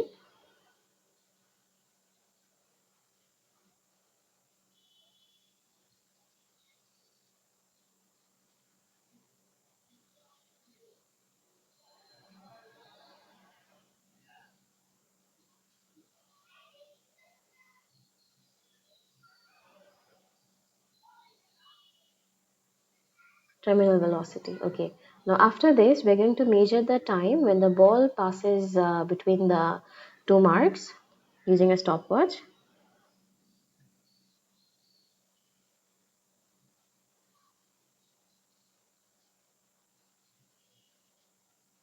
They need to measure time taken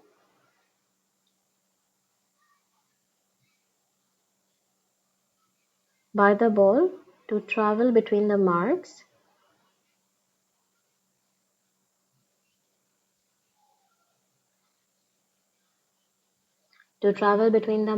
and the distance between the marks is measured using a meter ruler.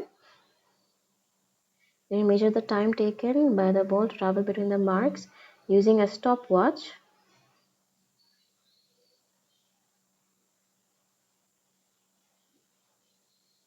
and distance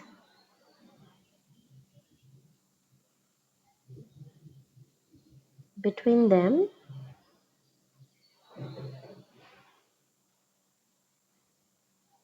are measured with meter ruler. Okay. After this, after the meter ruler is used to measure the distance and time, we're going to write that repeat the experiment 5 times for for 5 distances, and then calculate average. With the average data, you can find the terminal velocity using the equation v is equals to d by t. Right, but I do not have much space, which is a problem. Wait 1 minute. But I think I will, write this answer at the very bottom where I have enough space. So I'll just take it and write it over here. Okay, this was the answer for your 15 part A1. Now over here, we took the measurements. Now we're going to write that repeat the experiment 5 times for but I'll keep the distance same actually. I'll take I'll take the measurements of between the same distance, but I'll take the measurements for times, like 5 times for the same distance. So I'm going to write that repeat the experiment on same distance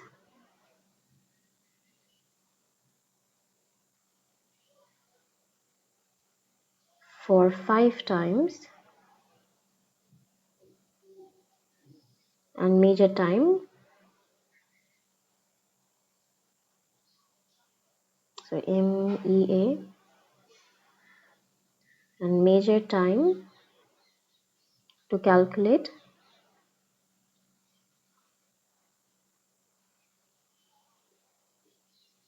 average time.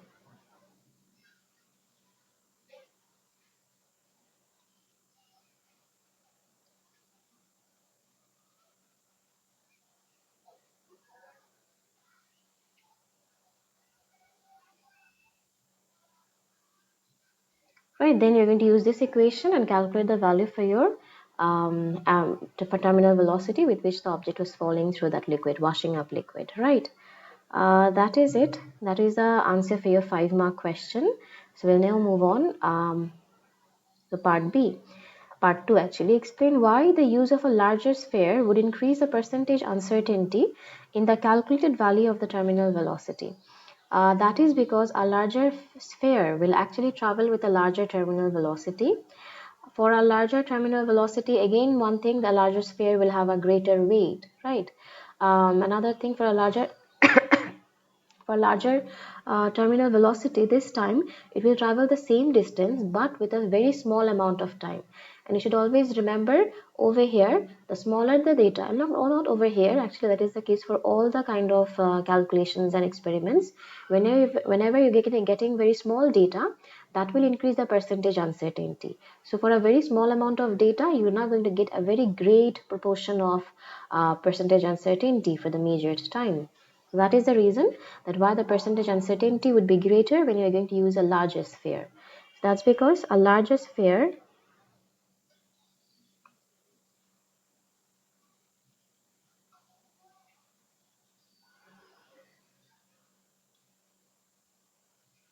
has greater weight, which increases the terminal velocity.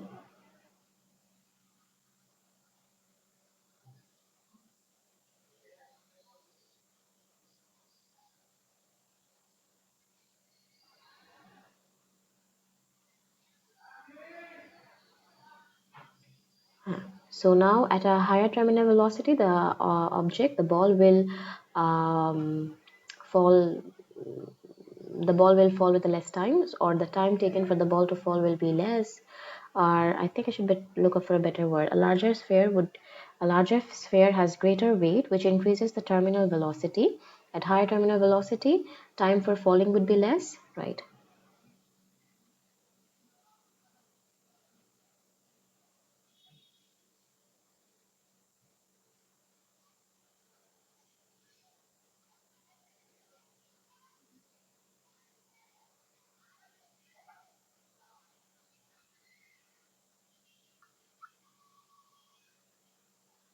For a smaller time, percentage uncertainty would be greater.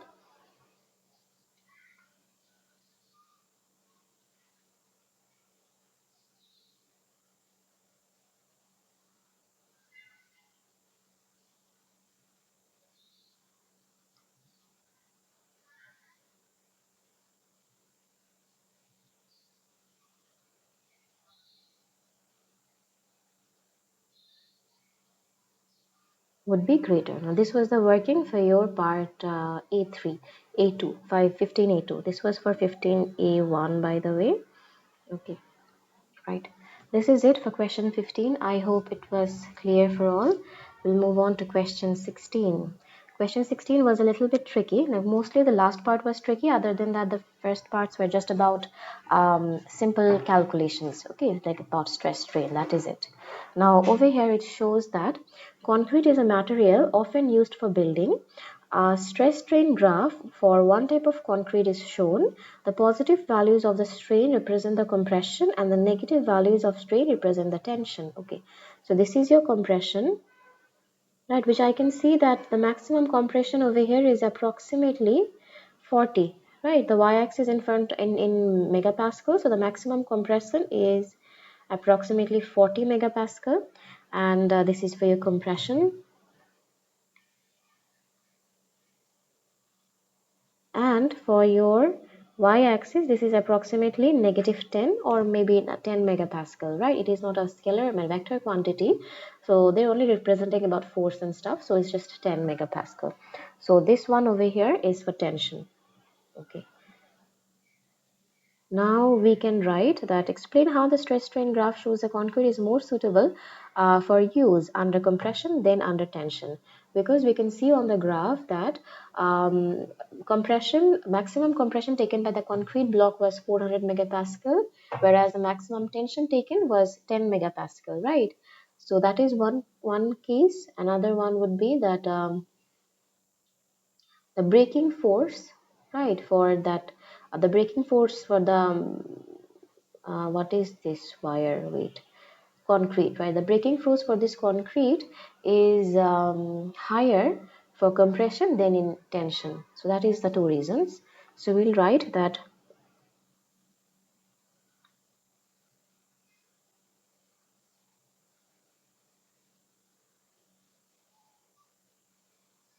the maximum stress taken by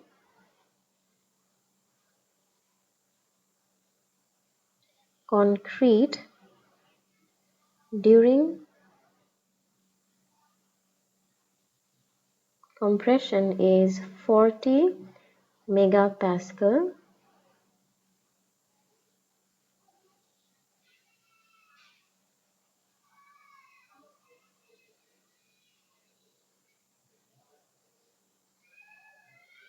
10 megapascal. After that again, I can understand that after that there was another mark. So we need to explain also that the maximum braking stress is greater for compression than in tension. So you can write maximum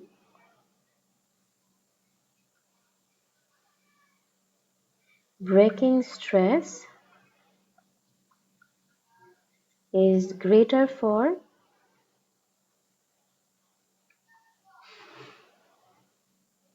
compression than in tension. Okay, now this was for 16 part A. After that, it says that steel is a material often used in building too, and the stress strain graph for steel is shown over here. Similar kind of graph. Okay, a steel rod, it has a diameter of 45 millimeter. Calculate the maximum force that could be applied to the steel rod before it fractures. Okay, we need to find out the force. This is the value for diameter. That means from this we can find out the area. Right, we need to find out the maximum force, right? For maximum force we'll find out the maximum stress, and from this graph we can understand the maximum stress is, if this is 5, this is going to be 1 minute, right? I can consider this as exactly 5, right?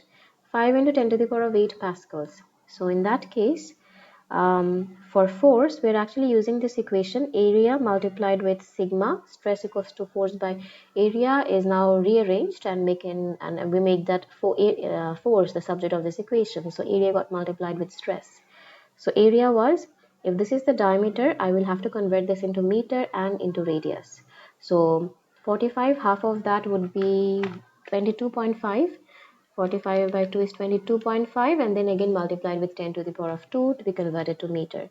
So in that case you have 2.25 into 10 to the power of minus 2, right? This multiplied with square and then added with half, this is pi r square area, and then added with, this is again going to be multiplied with your maximum stress, which is 5 into 10 to the power of negative 8.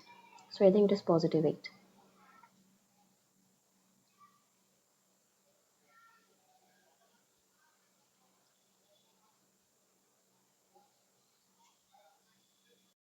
Now over here you're going to get a value of 79521564, which can be obviously simplified and written as approximately 8 into 1, 2, 3, 4, 5 into 10 to the power of 5 Newton. Okay, the actual value you got from that was 795215.6404, but we're obviously going to write that, and we're going to write our answer in standard format.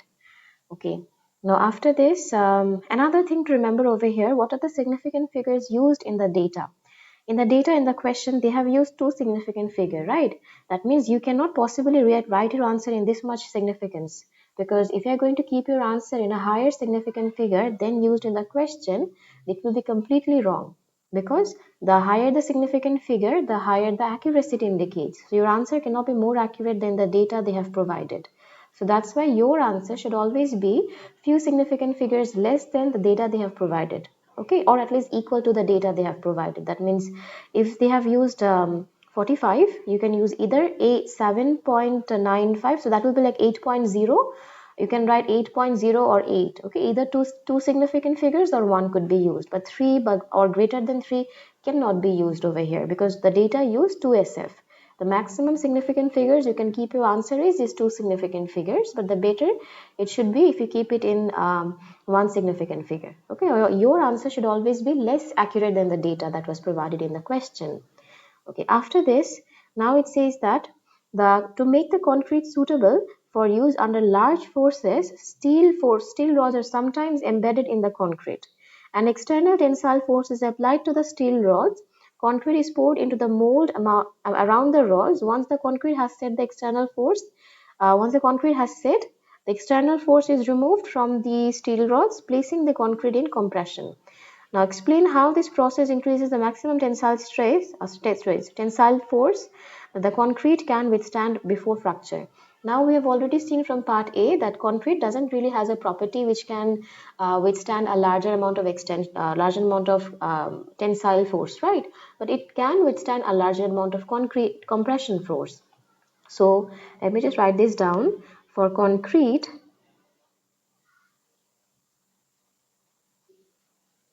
they can withstand large compressive force but very small tensile force. So in order to modify their properties so that they can also withstand a large tensile force, we are going to embed them with steel rods. But they are not going to be normal steel rods. They are going to be steel rods applied with external forces. Now this is how this entire thing is working. This is your steel rod, right? The original length of your steel rod. But what I'm going to do is that I'm going to exert a tensile force on these steel rods, right? It was stated over here that external tensile force is applied to the steel rods. So when this external tensile force were applied on the steel rods will not remain at their original length. They will obviously be slightly extended. They will obviously be slightly extended from their original length. So this is how they will look like.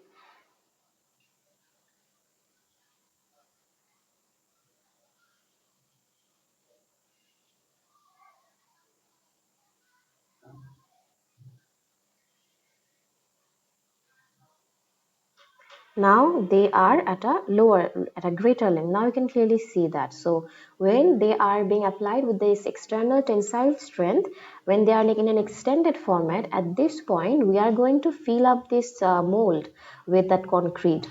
So now this entire concrete is filled up with mold. Okay, and this is how the mold will fill up. Okay, what? 1 minute.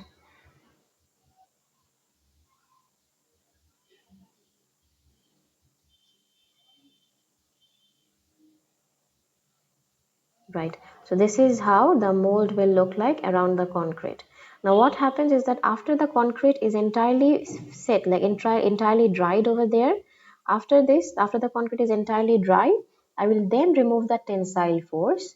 That will make the steel rod move back to its original shape, right? So after the tensile force is removed, the entire rod will go back to its original shape. And if the rod then go back to its original shape, it will provide compressive force onto the surrounding concrete, right? So now the concrete has a compressive force, which obviously the concrete can withstand, because it has a higher rate for higher resistance for compressive force. Now again, what happens whenever I'm going to apply any tensile force on this concrete material, what would happen? The main tensile force, most of the tensile force will be taken by these steel rods, because they can withstand a larger tensile force, and they were already extended when this mold was created, right? So most of the tensile force will be taken by the rod, and less will be available for the concrete. Therefore, doesn't matter how much tensile force you are going to provide, most will be taken by the steel rod and few will be available for the concrete. That means now the concrete can withstand a greater amount of tensile forces. So now this point, I need to write all these things over here. So we will write first that concrete can withstand higher compressive force rather than tensile force, right? So concrete can withstand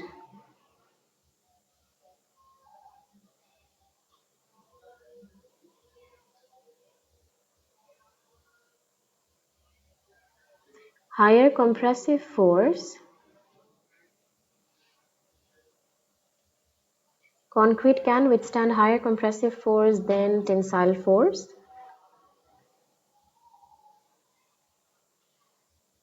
So the concrete, so when the we can write that, so when the tensile force is removed from the steel rods, it will provide compressive force on the concrete. So concrete remains under compression when the tensile forces are removed from the tensile from those steel rods, right?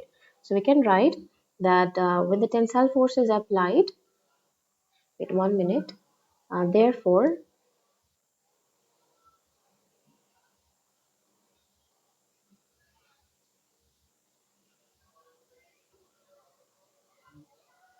tensile forces are applied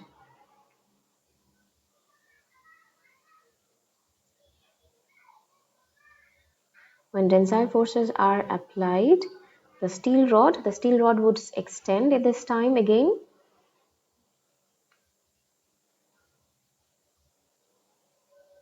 will extend, exerting compressive force on the compression on the concrete, exerting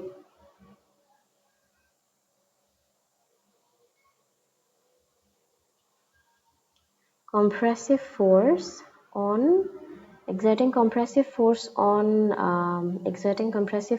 on concrete. Since most of the tensile stress are now taken by the steel rods, so the steel, as it can take a larger tensile force, now the entire concrete material can withstand a higher compressive force or higher tensile force now, right? So we can lastly say that compressive force on concrete. Now the steel rod takes some of the tensile stress, as it can withstand a larger tensile force compared to concrete.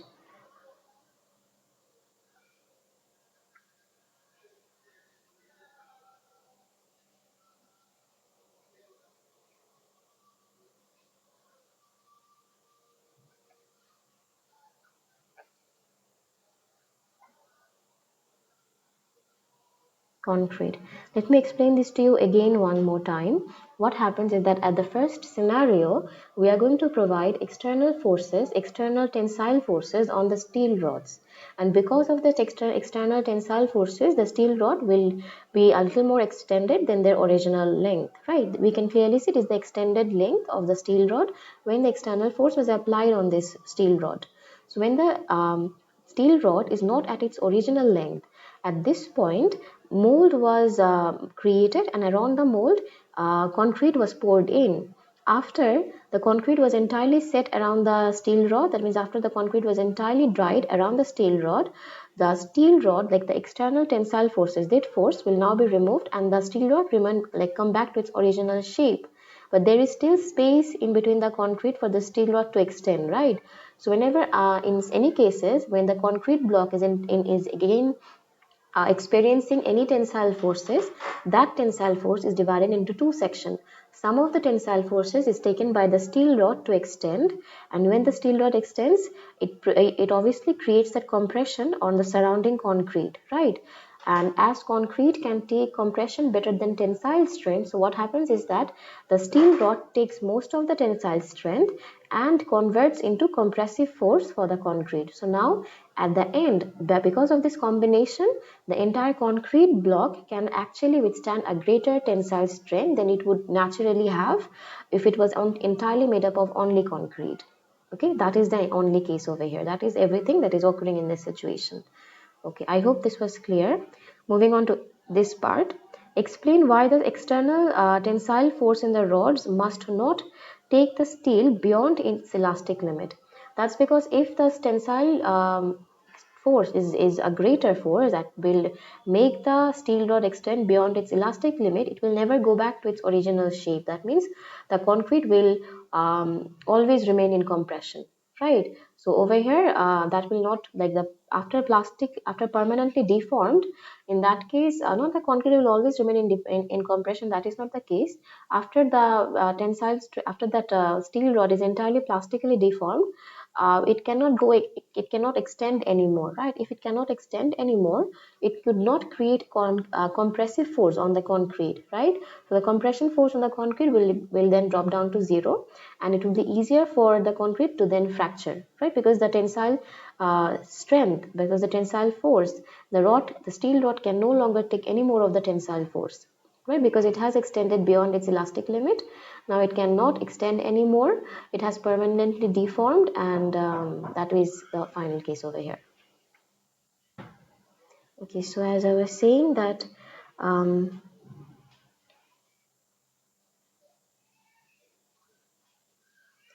wait 1 minute. Why the external force in the rod must not take the steel beyond its elastic limit? Because after that,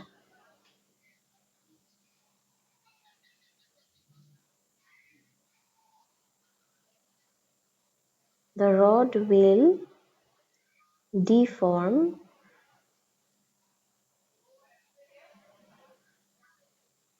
permanently, creating zero compression on the concrete.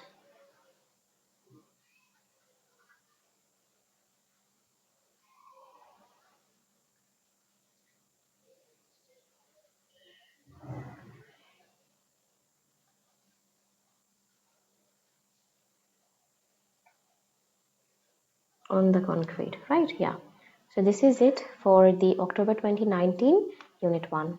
Fix P and Q at the same position at time t equals to 0. The graph shows how the velocity v varies with time t for each object. Okay. The velocity.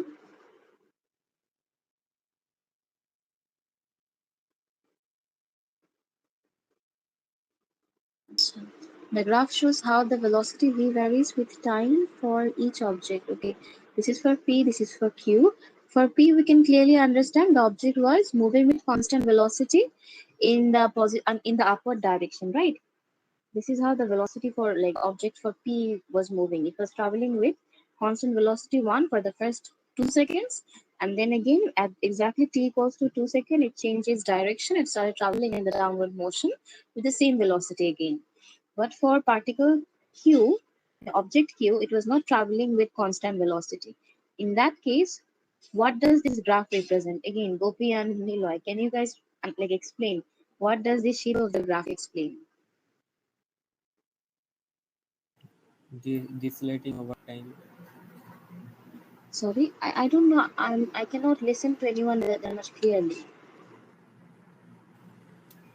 Decelerating over time. Decelerating over time. This is not deceleration. The velocity is increasing. From 0 to 1, velocity increases. So this is completely wrong. You need to rewatch the graphs, entire classes again. Ma'am, can we say the velocity is increasing or decreasing rate? Yes, but what would that give you to the value for your acceleration? That is correct. The velocity is increasing at a decreasing rate. Can you please explain a little bit more?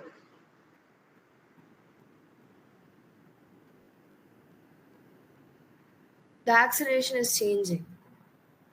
Yes, the acceleration over here is not constant, right? How does the acceleration changes? Initially, the graph is more steeper, so acceleration was very high. Finally, graph was less steeper, so acceleration is very less high or smaller, right? So over time, the rate of acceleration decreases, right? But that does not mean that the velocity is decreasing. The object is still accelerating, but at a lower rate. Like for example, if for the first 2 seconds, if the object was accelerating at 5 meters per second square, for the last 2 seconds, the object might be accelerating at 2 meters per second square, right? So obviously the magnitude of the acceleration has decreased over time. But as long as the object is going to accelerate, velocity increases. I think there were 3-4 scenarios we did that for constant acceleration, for increasing acceleration, for decreasing acceleration, velocity always increases, right? As long as your object is accelerating, doesn't matter at what rate, at constant rate, at increasing rate, at decreasing rate, as long as the object is accelerating, velocity increases. Only velocity decreases when the object is decelerating.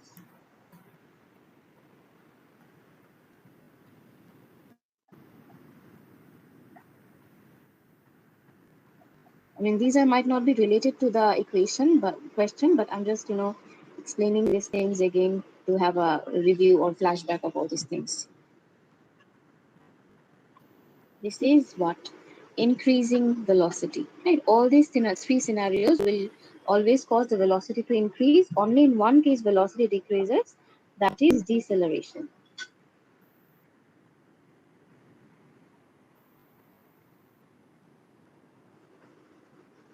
Okay, so in that case, which of the following statements describe the positions of P and Q at t equals to 4 seconds? Okay, and they want you to identify that at what position P and Q will be at the end of this 4 seconds, right? P and Q are both at the initial position. P and Q are the same distance from the initial position, and P is further from the initial position, or Q is further from the initial position. Which one should be correct according to your understandings? Try to find out the distance over here. This will be 1 into 2, which is 2, right? And this will also be 2, but it will be negative 2. That means over here, the total displacement is 0, right? And if you want to find out the area in this case, you can find out the area in this case by using the approximation method. But as I always say that for this kind of situation, you can find out the area using the approximation method, because I can certainly not count the score like squares over here. In that case, I'm going to consider this one, which is I'm going to consider this is half and this is 4. So half into 4, which is 1 meter, right? But I cannot write on the screen. Wait, 1 minute. Which is 1 meter, right? Now over here, we can clearly see that at the end, P reaches back to its original position, but Q would travel a distance, right? So answer is D, right? Q is away from the initial position, then P. So it's option D is the correct answer. I mean, obviously, you would not have to carry out the calculation. You could have just easily understood this from the shape of this graph, because whatever distance was traveled in the upward, that was also traveled in the downward. So they will cancel each other out. It will return back to its original position, and it travels a certain distance. answer using efficiency. The formula for efficiency that we just used. Okay, I think this was quite clear. We're going to move to 9. A length of steel wire is fixed at one end, and increasing force is applied to the other end of the wire. The force extension graph for the wire is shown. Which row of the table identifies P, Q, and R on the graph? Okay. From point, if I zoom in, from point P, like after point P, the curve starts to, like this, the line starts to curve, right? Before point Q, the line was a straight line, the curve was a straight line, the graph was a straight line. That means in that case, over here, P is your final elastic limit. Like after this, the graph will entirely be a curve. That means after that, the graph will, or the object steel wire is going to deform. What is this? Is going to deform. Wait 1 minute. No. From point Q, the graph starts to curve, right? From point Q, the graph starts to curve. From before point Q, the graph was a straight line, and from point P, the graph is going to start necking. Like necking will start after point P. Okay, so in that case, Q is your elastic limit because after point Q, the graph starts to create the curving nature. If you focus on that, like before that, this is a straight line, and after that, this starts to curve. So Q is your elastic limit. In that case, R will be your limit of proportionality, right? And P will be your yield point. That is the maximum it can adjust. And after that, the graph will be a curve. So option C is the correct answer. Q is elastic, R is limit of proportionality, and P is yield point. These things are actually memorizing concepts, right?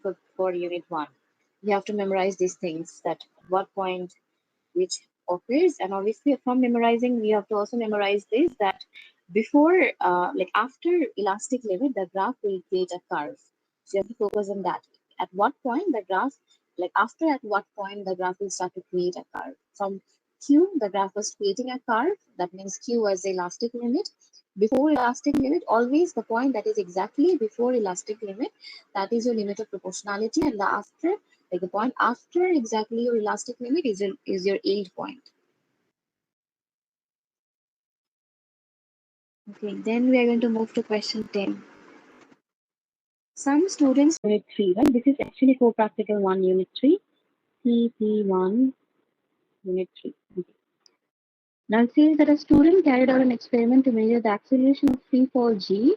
A ball bearing were released from position A, and the time T for the ball bearing to fall a distance was measured, which was repeated for decreasing values of L. Which was repeated for decreasing value of L. That means with time, the value for that L will decrease. Like they're going to take smaller lengths between the ball and that timer, ball and the base plate. Okay, now it says that explain how the measurements obtained can be used to determine a value for G.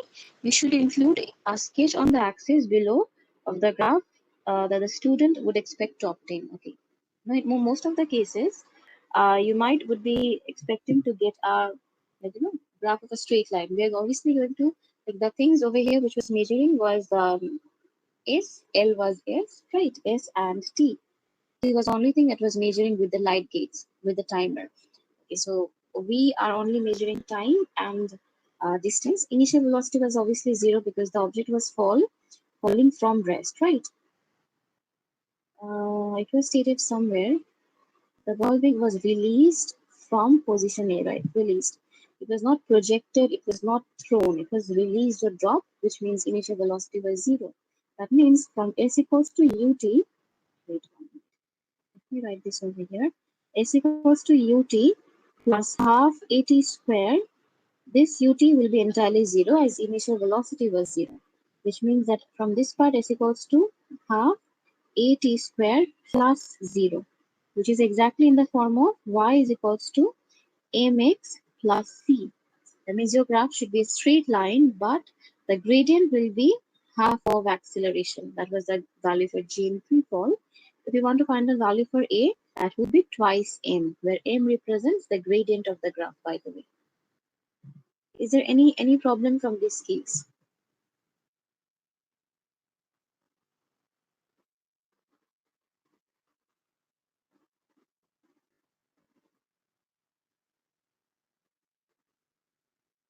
So I'm going to draw a graph. This is going to be S, this is going to be T square, and a graph from origin where you should write on your graph that M is equals to half A. And then you're going to start writing that as this experiment was measuring distance and time, we're going to plot a graph of distance against time square, okay?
Where gradient is equals to half of G, right?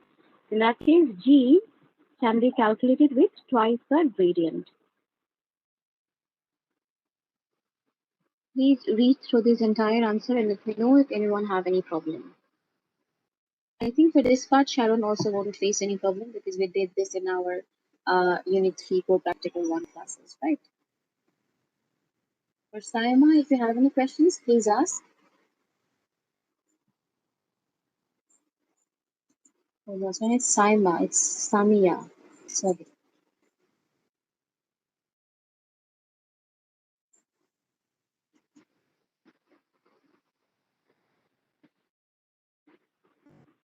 Okay, I'm going to wait for 2 more minutes because we do not have much time. Thank you for understanding because some people actually get a lot offended when I cannot pronounce their name properly.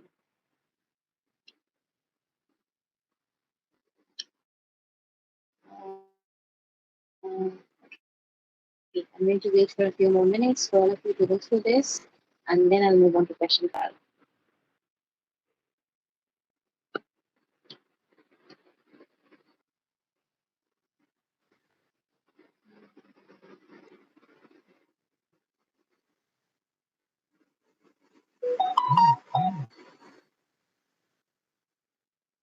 Okay, I think there is no problem. We're going to move on. Question 12. Now, this is a repeated question. I mean, in most of the question, right, these statements will not be changed for this kind of core practicals. This is like a description for the core practical 1. So I would say this is repeated again.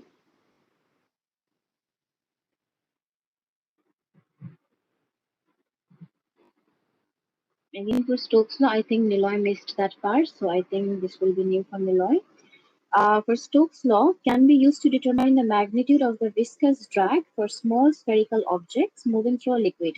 State other condition that must be met for the Stokes' law to apply to a moving object. There are 5 things that should be maintained.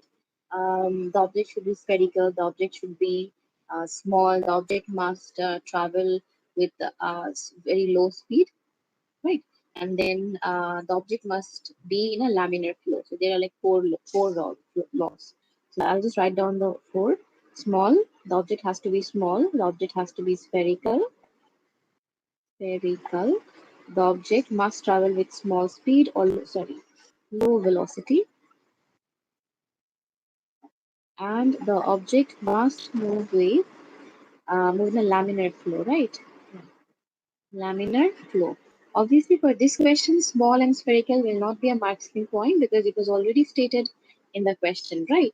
So, other than that, low velocity or what was that? Laminar flow, both will be accepted. Carefully. It says that when concrete is placed under stress, cracks may form. Scientists are investigating ways to prevent cracks from spreading through the concrete. One way to do this by adding very small capsules containing glue to the concrete mix.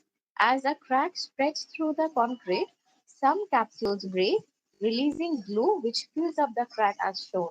So you can clearly see that there was a crack, and the crack will obviously continue to extend, right? And by the time it will extend, it will meet up with this capsule which is containing glue.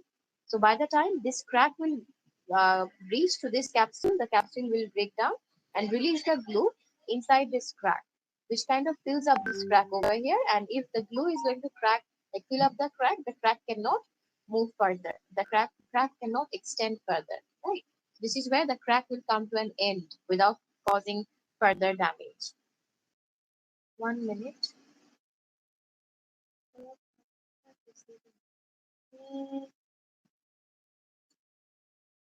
No, her name is Samia. Okay.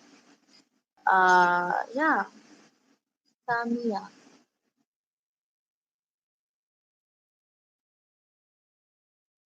Wait, Samia, your name is Samia, right? Yes, ma'am. It's Samia. Samia, right. Yeah, thank you. Sorry. As I was saying, now this case over here, this glue will be released in the crack, and this crack will now be prevented, right? Will not no longer extend throughout the entire block. So it will prevent the crack from extending. That is one of the procedures that was suggested by the scientists. Now it says that two samples of concrete of identical size were placed under stress, and sample A considered of concrete only, where does not have those capsules, glue capsules inside, and sample B consisted of those concrete with capsules containing glue. Okay, concrete B is this one, and concrete A would be a normal block of concrete. Now it says that the stress strain graph for the samples of the maximum stress before fracture is shown. For sample A, this is the broken line. For sample B, you can see this straight line, solid line over here. If you compare, always remember stress gives you the maximum force that can be applied, right? So you can clearly see that for that sample A, maximum stress is very low, whereas for that sample B, maximum stress is extremely high, right? This is one of the procedures that, again, up to certain point, like for example, up to this point, both A and B were behaving similarly, right? Because both up to, I'm going to consider this as point X. Okay, up to point X, the graph for A and B were completely aligned with each other. After point X, B was considered to be more superior because it can withstand more force, it can withstand more stress, right? Because it breaks at this point at a very much miss B higher কি stress. রিহিল হয়েছে এই জন্য? Sorry. Miss beta হচ্ছে তো গ্লুর জন্য কি আবার রিপেয়ার হয়ে গেছে এর জন্যই? Right, because of glue, its property is kind of enhanced over here, right? This is how a normal concrete was supposed to behave without glue, but when you're going to introduce glue into that concrete block, it can now withstand a much higher stress, a much greater stress. Is this clear?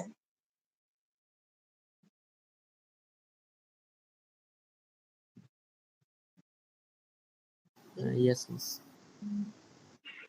Now, over here, is the question clear to all of you? Like whatever they have provided you with the informations and details. Any questions with the overall explanation? I mean, readings so far.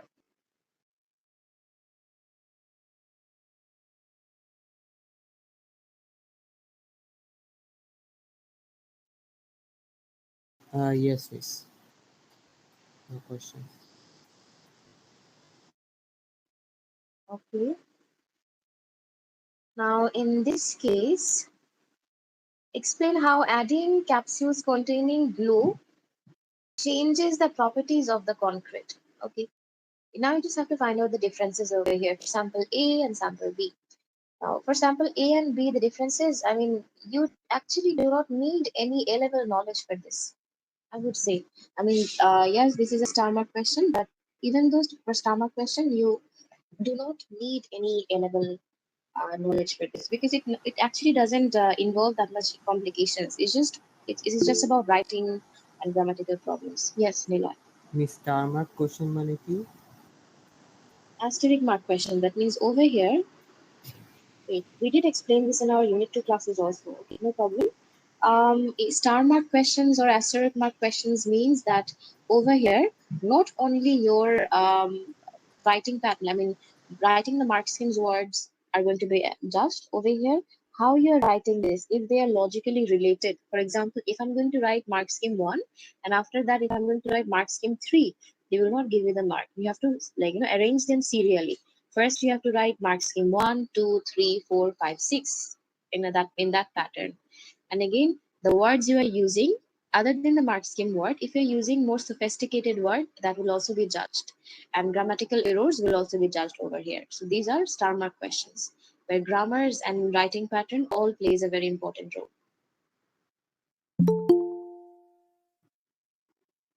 Okay. Now over here, we are going to start. Now, Gopi, you didn't actually miss anything. The question 13, you already did this with me, I think, in some problem you had, right? So you actually didn't miss anything. We were in question 14. This is Jan 2022, Unit 1. Okay. Now, as I was saying that they want to find out the difference over here for sample A and sample B. So first thing first, you have to understand that up to 1 minute. Area under these cases, right? What does that give you? For stress strain, area under the graph always gives you energy density, right? Yeah, energy density. So that means 1 minute. That means over here on your answer, we are going to refer to energy density. Then your gradient gives you Young modulus or stiffness. Right? Young modulus also indicates how stiff that particular material is. So stiffness. What else? Yeah, only these things can be used. And other than obviously B has a higher maximum stress enduring capability than A. So we're going to start our answer. At first, we're going to start from the initial case that initially, like up to point X, both the properties for A and B were quite similar, which means that for a smaller stress, right, for a smaller stress or strain, there is no change in the properties for the sample A and sample B. So we're going to write the first point as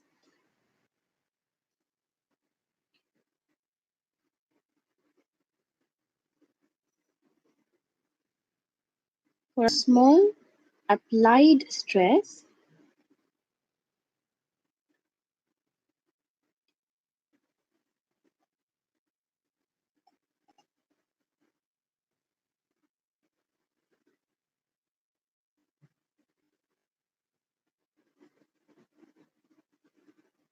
there is no change in properties. That is the first mark. After that, we can talk about the area. Like area under the graph for sample B is greater than sample A. So energy density, right, or energy absorbed by capsule B or concrete B, sample B is greater than sample A, right? So that is one part, that area under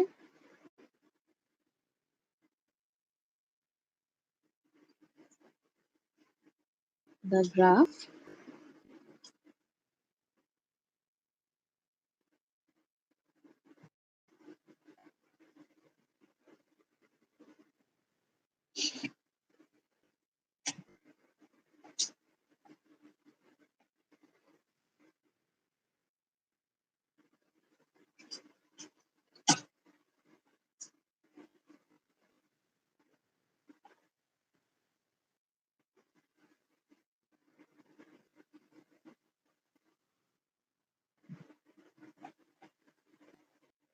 So it must absorb higher energy.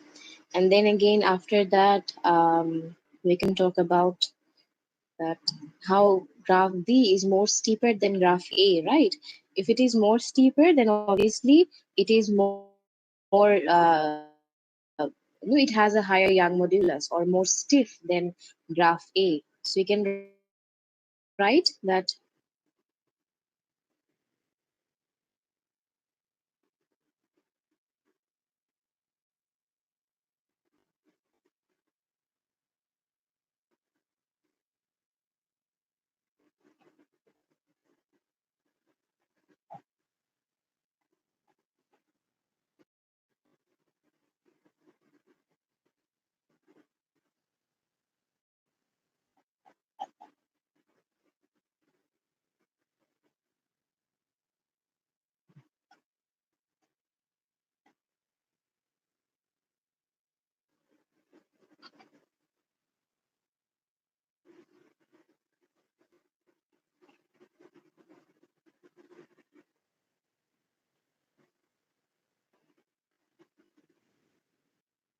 lastly, the last point would be obviously that graph B can withstand greater maximum force, which concludes that graph B is much more stronger, right? Or sample B is much more stronger.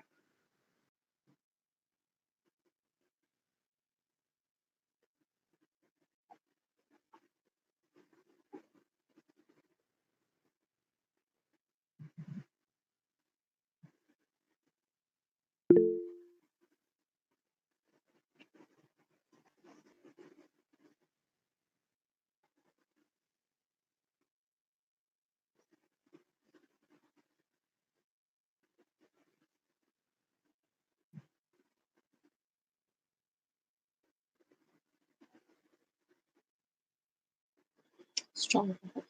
This is the final answer. I'm going to turn off my mic for a very small time. Within this time, please continue reading this. If you have any problem, I'll come back and then you guys can discuss your problems with me. Okay. I'm not going to be here, so if you have any problem, don't tell. When I turn on my mic again, please let me know your problems. Okay.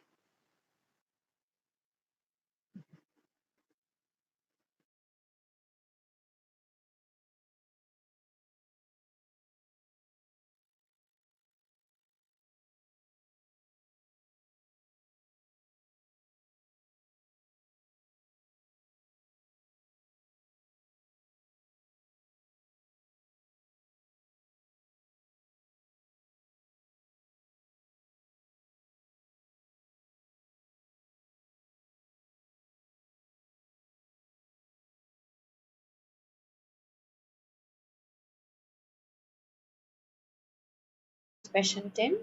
It's not that much tricky, but it is related to your displacement time graph, distance time graph, and again concepts about double motion. Now it says which of the following graphs of displacement against time could represent the motion of the ball. The motion of the ball was discussed in the previous question. The velocity time graph of the motion of the ball is shown. Now we can clearly understand this is a double motion. In double motion, upward is positive and downward is negative, right? So that's why another thing over here we can see that in the upward direction it traveled a larger distance and in the smaller direction it traveled a smaller distance. Okay, wait 1 minute.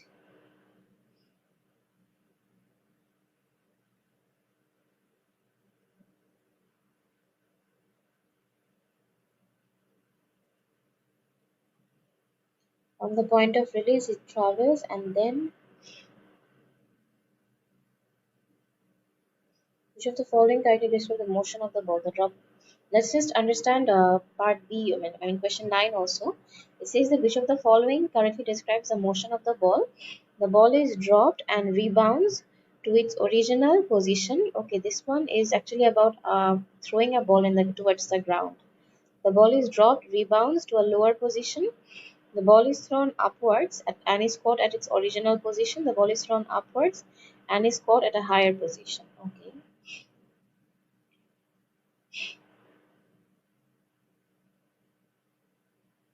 Now we need to understand that why this is not a double motion equation and why this is not going to be this kind of scenario.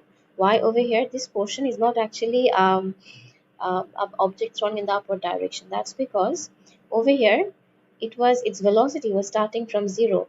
If it was projected in the upward direction, if it was about to move in upward direction, it must be projected with some velocity, right? Since it starts its journey from 0 velocity, that means in this situation they're actually talking about they have dropped something, right, and from a certain height above the ground.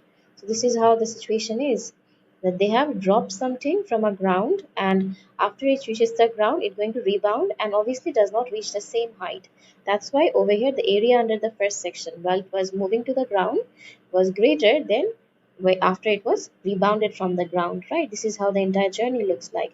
So in that case, your object starts with 0 velocity, matches with your graph, then object reaches the ground where the velocity is 0, then this is the point where the object reaches the ground, velocity is 0, and after that the object will rebound with a smaller velocity, right? You can clearly see the velocity with which the object hits the ground is greater than the velocity with which the object rebounds from the ground.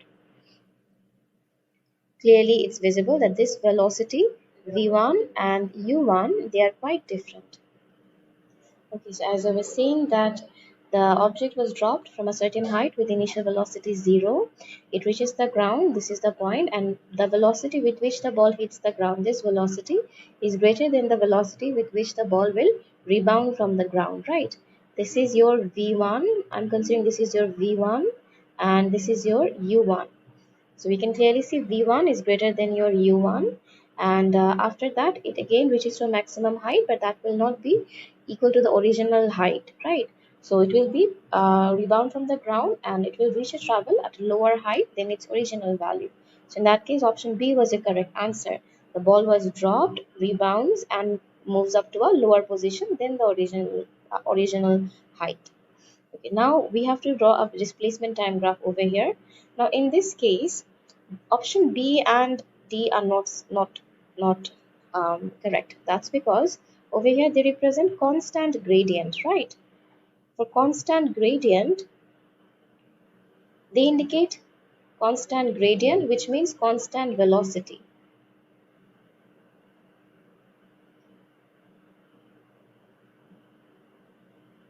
For constant velocity over here, your object was not actually moving with constant velocity. Okay, so as I was saying, so constant gradient indicates constant velocity and constant velocity indicates zero acceleration, right? But that is not the case. Over here, your object was accelerating with 9.81, and for 9.81 acceleration, your velocity was increasing over time, right? But this portion, velocity was increasing, for this portion, velocity was decreasing. For this portion, object's velocity was increasing, and for this portion, object's velocity was increasing. Sorry, this is for v increases, and for this portion v was decreasing. Okay, now if I have to try to find out a graph over here, the only correct answer will be option C. Okay, because over here they assume the point of release to be the origin. Okay, so they are assuming from whatever height the ball was thrown, that will be the origin. So if you remember the pathway, now this is their origin, right? So while it was traveling from the origin to the background, to the ground, this is how the graph would look like. And then at this is the maximum distance the object will be away from the origin. And again, it will rebound from the ground, but it will not reach the origin, right? Because the origin was the initial height, but after rebound, the object will not reach the original height. Now again, if I have to draw this on a displacement time graph, at origin displacement is 0, right? Over here displacement is 0. This is like maximum displacement. It reached very close to the x-axis, but it will not reach exactly at the x-axis. So in that case, this is your correct answer again. As you can see, this is the maximum height. It reaches to the ground, right? And then again from the ground it rebounds and starts moving towards the origin, but it never reaches the origin because some energy was lost during the rebound, right? And that's how option C is your correct answer. Option A was not also your correct answer because over here it says that okay, object was thrown from a certain height, right? This portion is correct, but after rebound, right, it travels towards the origin and it never it reaches the origin, right? This was the origin, it never reaches the origin. Over here you can see that it actually is touching the origin, actually is touching the x-axis, so this is wrong. Now this portion, option C, is the correct answer for this question 10 only. I hope this was clear enough for all of you. So we'll move on to question 14. Is a star mark question. They want you to identify a skydiver jumps from an aeroplane and accelerates until she reaches terminal velocity. So it says that at time equals to t1, she opens the parachute and a second lower terminal velocity is reached before landing safely at time t equals to 2. This is the corresponding acceleration time graph for the motion of the skydiver as shown, and explain the shape of the graph. You should refer to the forces acting to the skydiver. Okay. Now, at first, what exactly happens? Entire terminal velocity for a skydiver is always divided into 5 sections. So the 5 sections are initially, right? I'll just first explain it over here and then write the answer. So for scenario 1, only weight acts downward. Like initially when the object is going to jump from the plane, when the parachutist is going to jump from the plane, only weight acts in the downward direction, right? So over here at start, only weight acts in downward direction. Because of this only weight act, there is a resultant force in the downward direction. If there is a resultant force, there will be acceleration, right? Acceleration in downward direction. And again, if the object is accelerating, in that case, velocity would increase, right? Okay, so velocity increases. Now, in section 2, as velocity keep on increasing, right? As velocity increases, air resistance will also increase. So as velocity directly proportional to air resistance, increase in velocity increases air resistance. Now because of this, air resistance is a resistive force, right? So now there is a resistive force involved in the situation. Previously, the resultant force was just entirely the weight, right, which makes the acceleration equals to gravitational acceleration. But this time, the resultant force is actually going to be weight minus air resistance. So now not all of the weight is acting as a resultant force. Now some of the weight was cancelled out by the air resistance, right? So at this point, it has the maximum resultant force, and at this point, resultant force has decreased because some of the weight is now subtracted with air resistance, was cancelled out with air resistance. So resultant force is decreased. RF indicates always resultant force and AR was air resistance. Okay. Now resultant force is decreased. So if your value for resultant force decreases, acceleration would also decrease, right? So resultant force and acceleration are directly proportional. If resultant force decreases, acceleration decreases. Now, if your object is moving with a lower acceleration, velocity is still going to increase, right? As we have already stated in our unit 1 classes that whatever the situation is, as long as the object is accelerating, object's velocity must increase, right? For example, the object could be accelerating at a constant rate, at an increasing rate, at a decreasing rate. Acceleration at a decreasing rate does not indicate deceleration. So over here, your object is actually accelerating at a decreasing rate.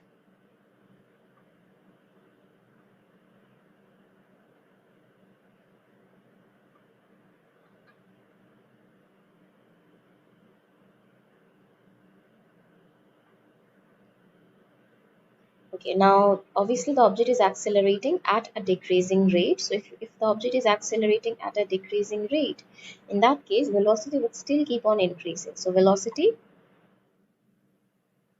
still increases. Now because of this velocity being increasing in scenario 3, according to your first relationship, velocity directly proportional to air resistance will now increase and become equal to its weight, right? So this time AR increases until it becomes equal to weight. Whenever it becomes equal to weight, resultant force is now 0 because entire weight is now cancelled out by the total air resistance acting on the parachutist. So resultant force is 0. If resultant force is 0, acceleration is 0, right? In this situation, if the object is moving still having no acceleration, that means your first terminal velocity is reached at this point. V term has been reached. And again, after this is your scenario 3. After this, for scenario 4, okay, at this point, what happens is that object is moving with terminal velocity, that is correct. But after this point, the object, like this is the for T1, right? At T1, object, like the parachutists will open the parachute. So parachutists open parachute, parachute open. This increases the surface area all of a sudden. So surface area increases. Due to this sudden increase in surface area is also directly proportional to air resistance. Air resistance this time will again increase to a very big value, right? This time air resistance increases to a very big value. Now, air resistance is greater than weight. So if your air resistance is now greater than weight, there will be a resultant force in the upward direction. And remember, the object was falling downward, right? The parachutist was falling downward. That means due to this resultant force in the upward direction, this is now going to be a resistive force. Or for this resistive force, object will now decelerate. So we can write that this time now resultant force in upward. So acceleration is minus, acceleration is deceleration, okay? And this is the case when object's velocity will decrease this time. Acceleration is deceleration. So at deceleration, this time object's velocity will now decrease. So now the object cannot travel with constant velocity. At this point, object's velocity will start to decrease. So if velocity decreases, air resistance this time will again continue to decrease because air resistance was directly proportional to our velocity also, right? So velocity decreases, air resistance decreases until it becomes again equal to its weight, where the second terminal velocity is reached. So until air resistance becomes equals to weight again, where the second V term was reached, right? So this is like a small walkthrough for the entire situation, what happens during the terminal velocity. After this, let's start with the answer over here. Now in this case, we're going to write the answer with reference to your statements from the graph, right? Okay. Now again, let's just start with the initial cases. That initially acceleration is maximum, which is equals to 9.81, as only weight acts downward, right? So we'll write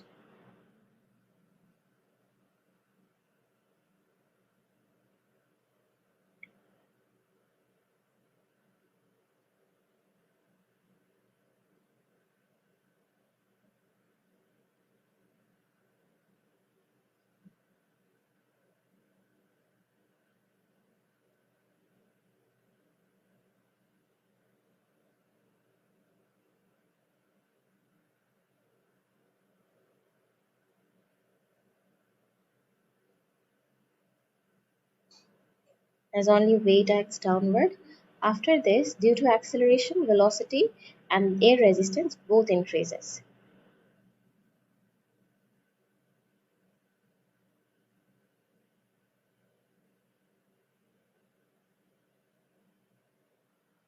I'll just write AR, okay? AR indicates air resistance. Due to this, velocity and air resistance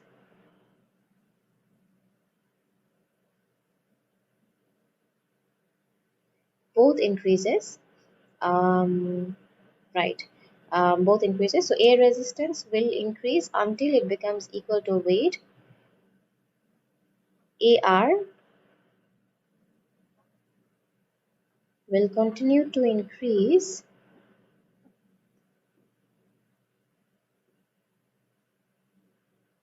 until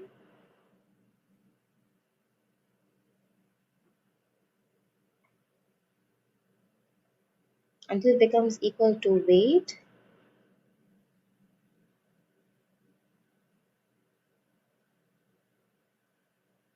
At that point, RF becomes 0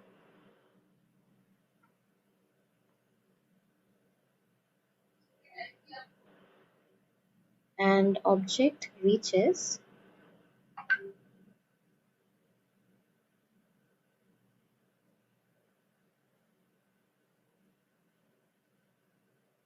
an object reaches first terminal velocity. After this, again, what happens? At time t1, when parachutists open parachute, the surface area increases.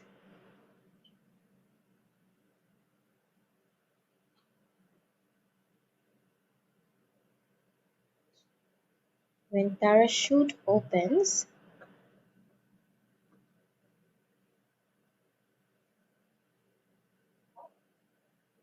surface area increases,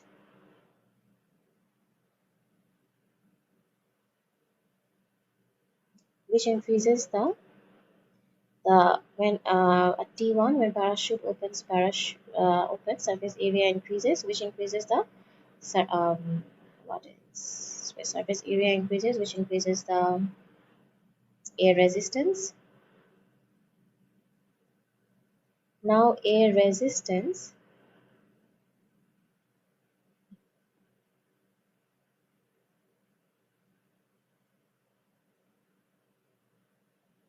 is greater than weight. So if your air resistance is greater than weight, there is resultant force in the upward direction, which makes the skydiver decelerate. So RF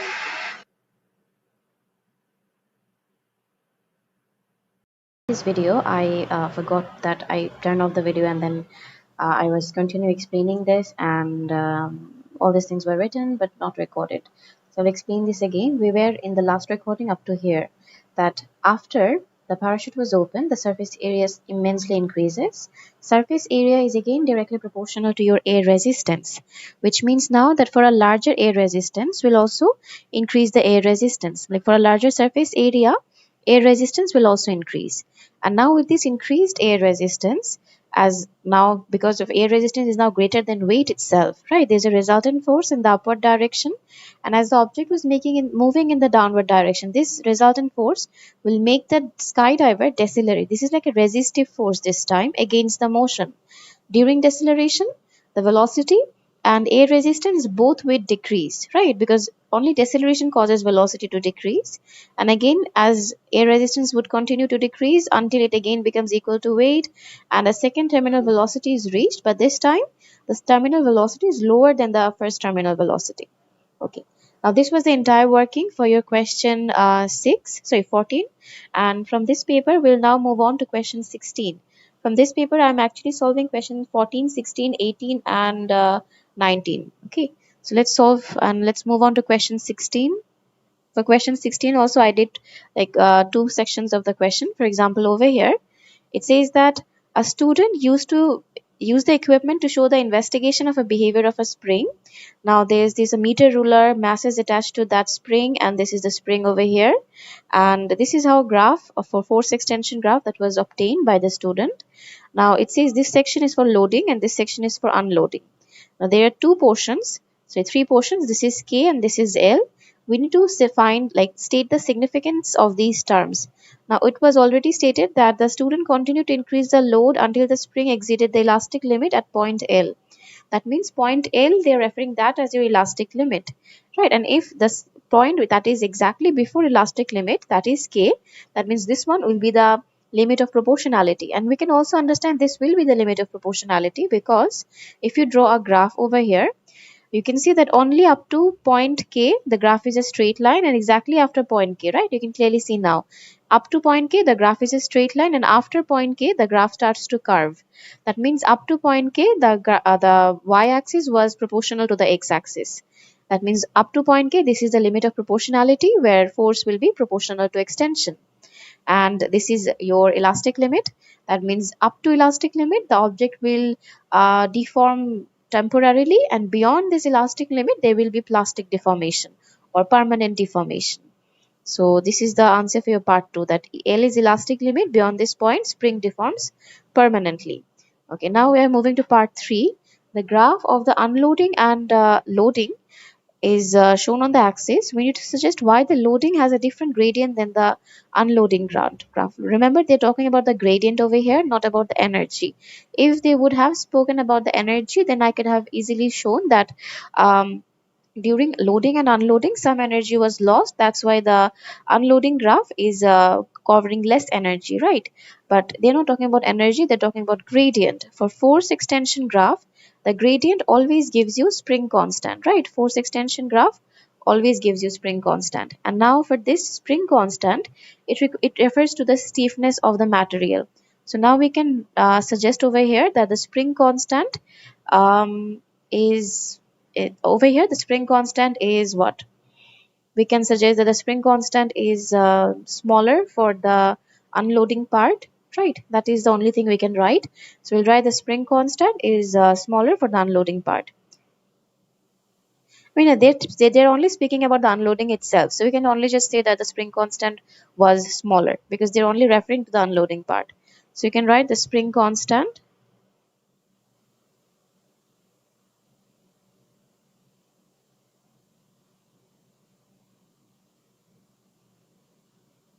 was smaller. Okay, now again after this there is a graph.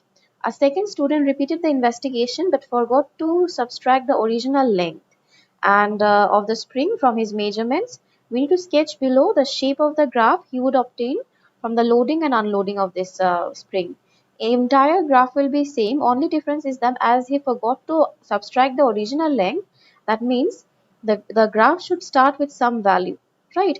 Because now we are drawing length on the x-axis and length can never be equals to 0, right? So this is how the graph would look like, exactly same, only it will now have it will now start with not x equals to 0, it will start somewhere after that origin point. Okay. Sorry, this is for the loading part only, so the unloading portion is not required. Okay, only this part portion is required. The unloading graph was not asked to calculate, so this is only it. This is the only shape you are going to draw. Then over here it says that a third student repeated the investigation using two new springs connected in series as shown, and the springs are identical, were identical to the spring used in the original investigation, and you need to state why the spring constant for this arrangement of the springs would be half for the one half for that of the one spring. Okay, now that is because over here, whatever the amount of force you are applying, right, that is the same amount of force applied on spring 1 and spring 2. So if you are applying same amount of force, both the spring will extend by the same amount. So that means for if spring 1 will extend delta x, right, and for if again spring 2 will extend delta x, right. So from this part we are going to get delta x, from this part we are going to get delta x. At the end what? At the end both the extensions will add up, right. Over here the total force is now just if, right, the total force doesn't increase but the extension is now twice the original one, and this is your part, this is twice then delta x.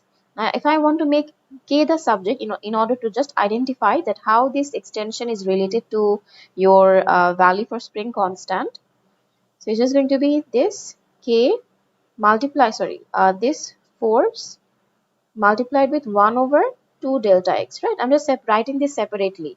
Now I can clearly say that force was constant, right? For that one spring also we were applying F newtons, and for these two springs connected in series, over here also you're applying this on these two springs we're still applying that F newton.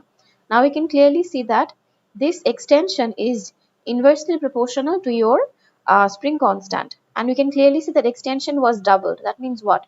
Spring constant will be half because they are inversely proportional.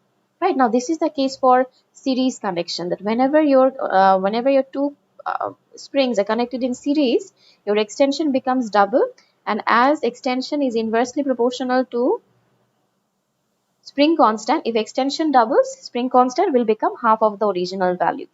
So we are going to write down the answer. This is like a repeated answer, to be honest. This kind of questions appear a lot in your exam papers. So we are going to start with this. Okay, so let's just try that same force acts to both springs. So both springs will have the same extension.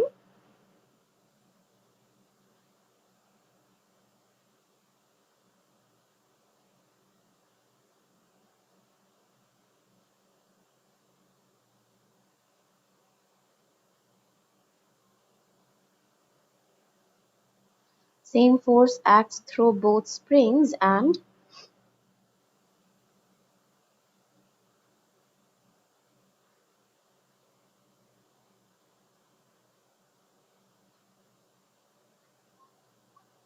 they both will extend at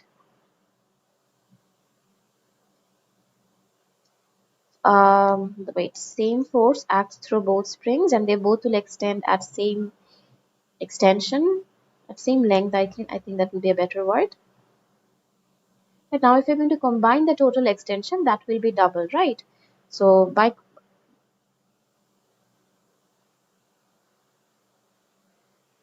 combining each extension,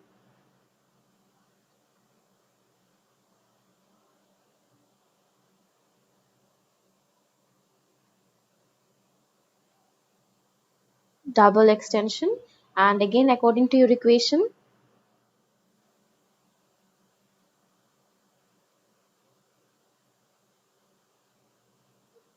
according to k delta x, k is inversely proportional to extension. So for double extension, now you're going to get half spring constant.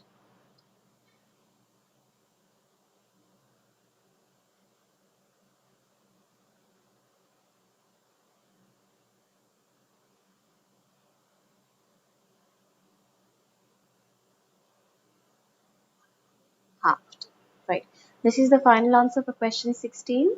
I hope this was clear for all of you. We'll now move on to question 18.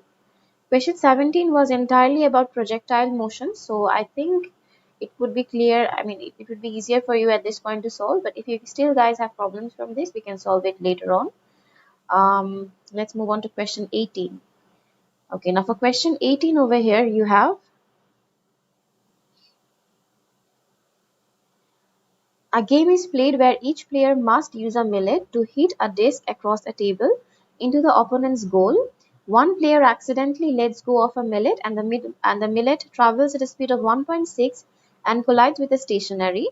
After the collision, the millet combines in the same direction at a lower speed of 0.3 and the disc moves in the same direction as the millet with a velocity of v as shown. We need to calculate the value for v and no external forces are assumed over here, and the mass for the disk and millet is given. Obviously, we're going to use that conservation of momentum over here, right? I think the first part is easy. For the next part, part B is tough. Let's just do over here the calculation that momentum before collision is equals to momentum after collision. So sum of momentum before collision, sum of momentum after collision. Okay, so for that sum of momentum before collision, you have this the disk over here will entirely be zero, right? Because it doesn't have any velocity over here. This is entirely zero. So now you're going to write mass of millet was 0.17 multiplied with that 1.6 is equals to 0.17 multiplied with 0.3 and then added with 0.035 multiplied with v. So from this part, if you just make v the subject, it will be 0.16 with 1.6 minus 0.17 with 0.3, and this entire thing will be divided by 0.035. And from this, if you calculate, you are going to get approximately 6.3 meters per second. That means after collision, the disk would move with 6.3 velocity towards the right. Okay, now again for part 2, it says that to reach the goal, the disk must move up the ramp, which is about at an angle of 30 degrees to the horizontal. We can see on the diagram. And it says that the velocity of the disk at the bottom of the ramp is 0.5. So at this point, the velocity is 5 meters per second. And then again, the disk move up the ramp and work is done against gravity. So work is done against frictional forces. This one is very important. That work is done in order to overcome the frictional forces, right? Okay, now what else it is written over here? The disk moves a distance of 6.5 centimeter up the ramp before moving down back. Determine the frictional force acting on the disk. Okay, now in order to find out the frictional force, you have to think like this, that at the bottom, if it has velocity, that means at the bottom it has kinetic energy, right? And if it is going to move along the plane at this point, right, throughout this entire journey, this total kinetic energy will be converted into work done and work done against friction. Like this energy will be required to be used as work done against friction. Another thing, you can see that over here there's an increase in height, right? After traveling up the ramp, there will be an increase in height. That means after traveling that distance, it is also going to get gravitational potential energy over here. So for that gravitational potential energy, this is how the entire working will be. That at the bottom, it has kinetic energy, and that kinetic energy will be converted to work done plus what was your gravitational potential energy, right? Okay. Now let's find out that how can you find out gravitational potential energy? Mass is given, which was 0.035, and G is 9.81. But what is the distance over here that we're going to calculate? The distance is not this one, the distance is the height over here, right? Which we can calculate using the trigonometry because it clearly creates a right angle triangle. So I'm just going to draw a triangle over here.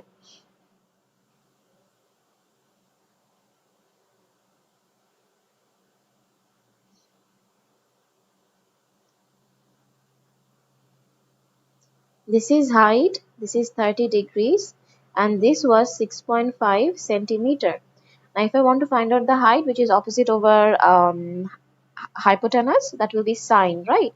So height is actually 6.5 sine 30 degrees. Okay, now for this height, if I want to measure what I can measure for height is 6.5 sine 30 degrees. Find the frictional force acting on the disc. Yeah, first let's find out what was the kinetic energy at the very bottom. Okay, I think we can all work this out in one statement.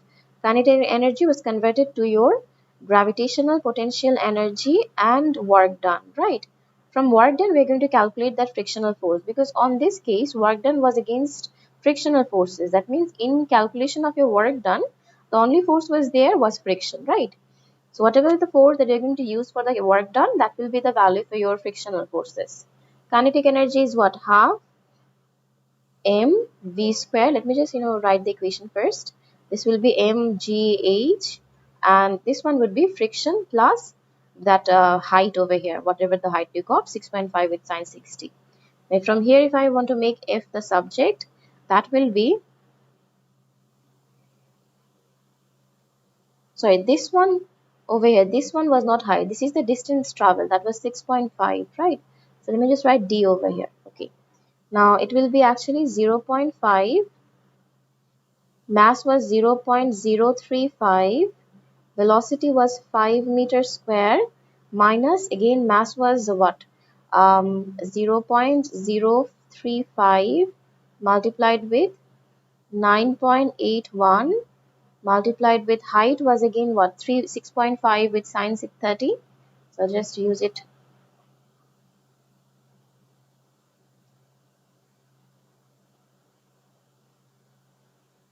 Sine 30 degrees, and this entire thing will be divided by the distance 6.5.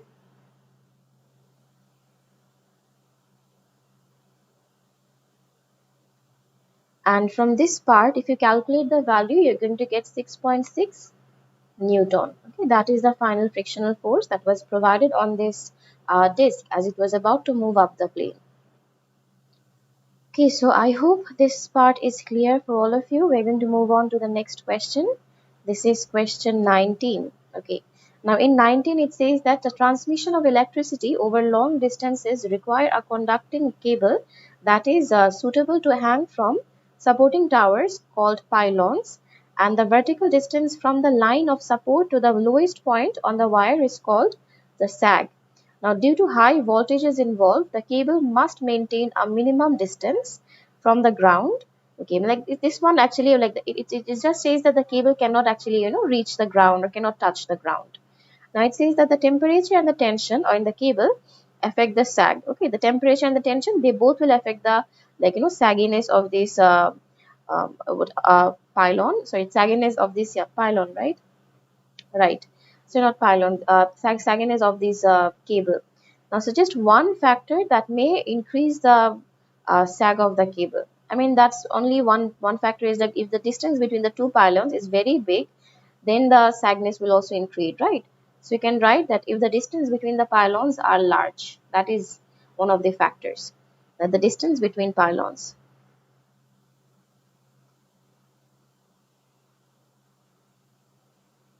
So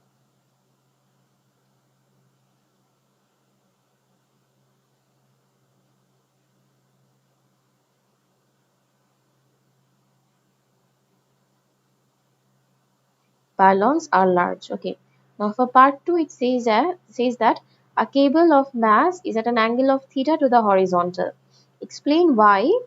In the cable decreases as the sag increases. Okay, over here it says that explain why the tension in the cable decreases as sag increases. Over here we need to think of it like this.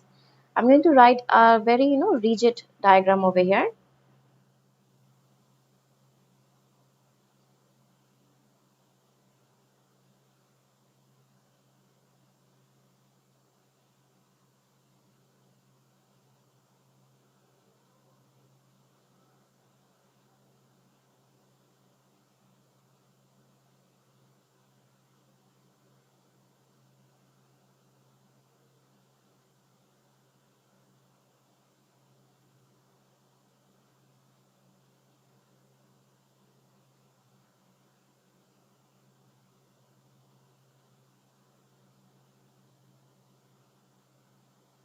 Okay, now think of it like this, that if it was creating, this is your tension, right? It was creating theta with the horizontal component. Over here it will also have the tension theta with the horizontal component. And from this part, this is going to be T cos theta. This is going to be T sine theta, and again another T sine theta. The T sine theta will be balanced with the weight mg, and on this direction again you're going to have T cos theta. Okay. Now after this, what we can do over here is that explain why the tension in the cable decreases as the sag increases. Okay. So over here, the cable has a mass capital M at an angle of theta to the horizontal, and explain why the tension in the cable decreases as the sag increases. Okay. Think of it like this, that if sag would increase, right? Increasing the sag means that obviously the horizontal components are actually balanced with each other, right? On the both sides you have T cos theta, T cos theta. So it doesn't matter whatever your value for theta is, doesn't matter. These horizontal components will not actually make any significant difference, because at the end the horizontal components cancel each other out. So it is only the vertical components which we are related or tensed about, right? So in the vertical component, what happens is that we can clearly see that you have this resultant force equals to 0. Obviously, the cable was not vertically in motion, right? So acceleration was 0, which means that now you have 2t sine theta is equals to mg. It will be obviously minus mg, but you take that mg to the right hand side, as the right hand side was entirely empty. So you get that mg. Now from here again, if you just take t common, it's just going to be mg 2 sine theta. Now again, it will be very hard to understand just with explanation, so I'm just going to involve numbers over here. I am assuming that the mass was 15 gram, okay, sorry, 15 Newton. So in that case, the weight was 15 Newton. In that case, if I'm going to consider the value for theta as 30-degree ones and the value for theta as 60-degree ones, okay, because over here only the increase in sag was affecting the value for your value for your tension. So tension in that case is going to be 15 over 2 sine 30, and again you get T 15 over 2 sine 60, right?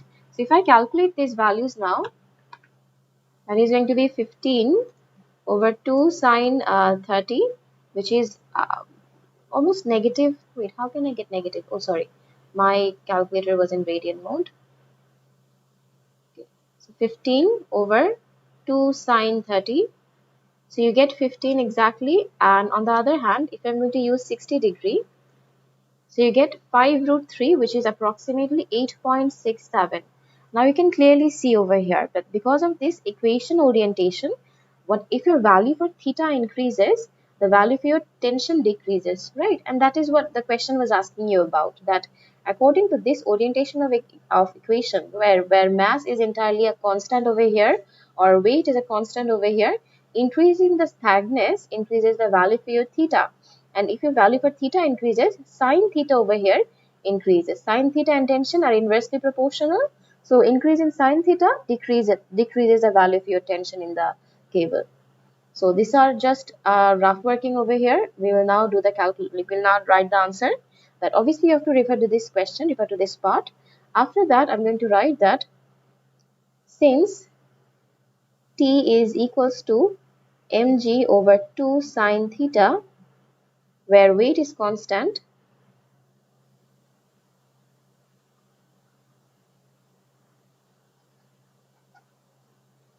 where weight of cable is constant.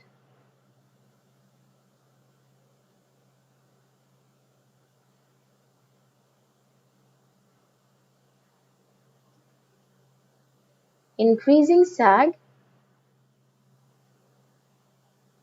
increases the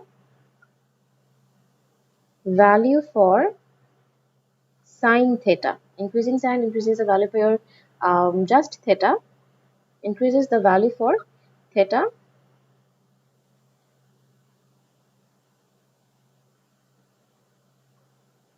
which in turn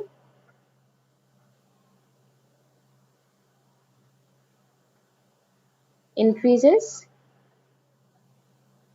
sine theta. The sag increases the value for theta, which in turn increases sine theta. After this, we can write that sine theta and tension were inversely proportional. T and sine theta were inversely proportional. Therefore, for higher sine theta, T decreases. Right, this is a proper answer. And then again, these calculations are entirely rough. Okay, I only did that for your better explanations. Otherwise, sine 30° or 60° was obviously not included in your question. Right, these are only entirely rough. These are not needed in, like, not over there in any format.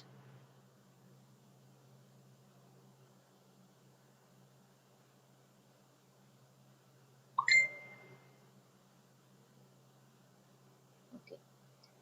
Now after this, we'll move on to part B. For part B, it says that a type of conducting cable used in overhead power lines in AC SR.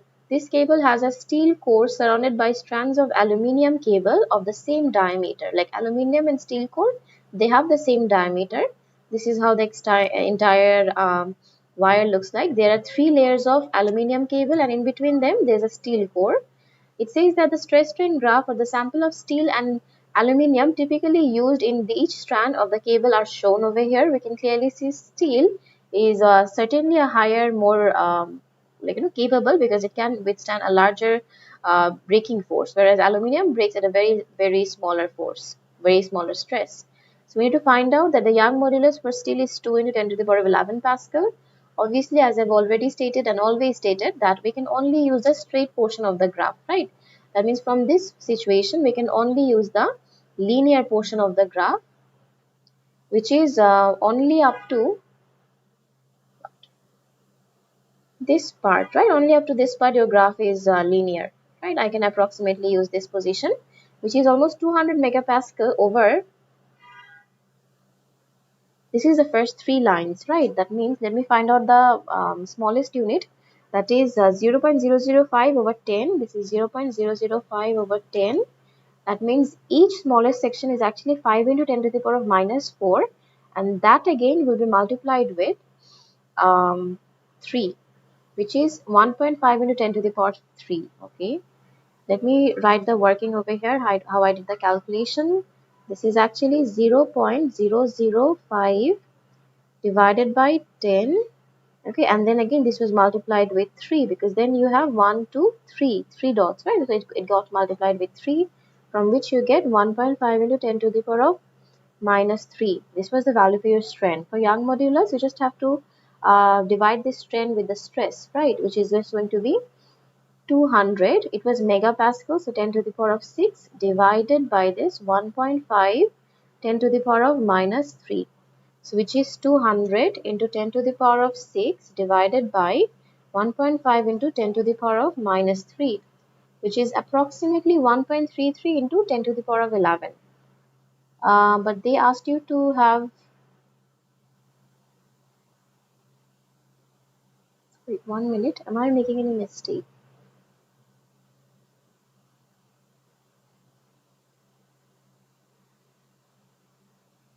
Yeah, actually this is where the straight line is up to, right? Um, hmm, the straight line was entirely up to your value for 300 Pascal, which would stand over here for the first 4 points, right? In that case, for the first 4 points, everything will be similar, only it will be multiplied with 4. So you're going to get 5 into 10 to the power of minus 4, that then this gets multiplied with 4, which is 2 into 10 to the power of minus 3. So over here, you're going to get minus 3. Yes. Now everything will be similar. Just only these values will change. This will be 300, and over here you're going to get 2 into 10 to the power of minus 3. 300, 2 into 10 to the power of minus 3. Sorry, 300, 2 into 10 to the power of minus 3. That is now, oh, sorry, again it will be multiplied with 10 to the power of 6, which is 1.5. Yes. Now you get 1.5 into 10 to the power of 11 Pascal. Your answer was about 2, so this will also be about 2, right? So this is entirely correct. Okay. Now after this again, we'll move on to part 2. It says that the pylons are positioned every 270 meter. That means the distance between the two corresponding pylons is 270 meter, and show that the stress in a strand of steel is about 70 megapascal, and the cross-sectional area of one strand is this one, and tension per meter of steel is this one. Okay, tension is the force over here acting, right? And cross-sectional area is also given. We need to find out the stress over here, so that the stress in a strand of steel is 70 pascal. Yeah, I mean that we can calculate easily. Wait, stress, right? So force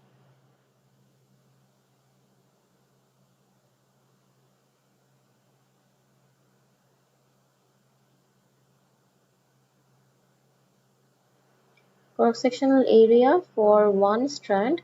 Pylons are positioned every 270 meter. So show that the stress in a strand of steel is about this much megapascal. Cross-sectional area of one strand is this, and tension per meter of steel. Oh, this is for per meter of steel, right? So in that case, this is not just force. This is actually Newton per meter. If you want to find out force, you just have to multiply, cancel out this meter. You can cancel out this meter by multiplying this 270 with this force, right? So in that case, strain is actually force over area, but this was not your entire force. This was actually force over length.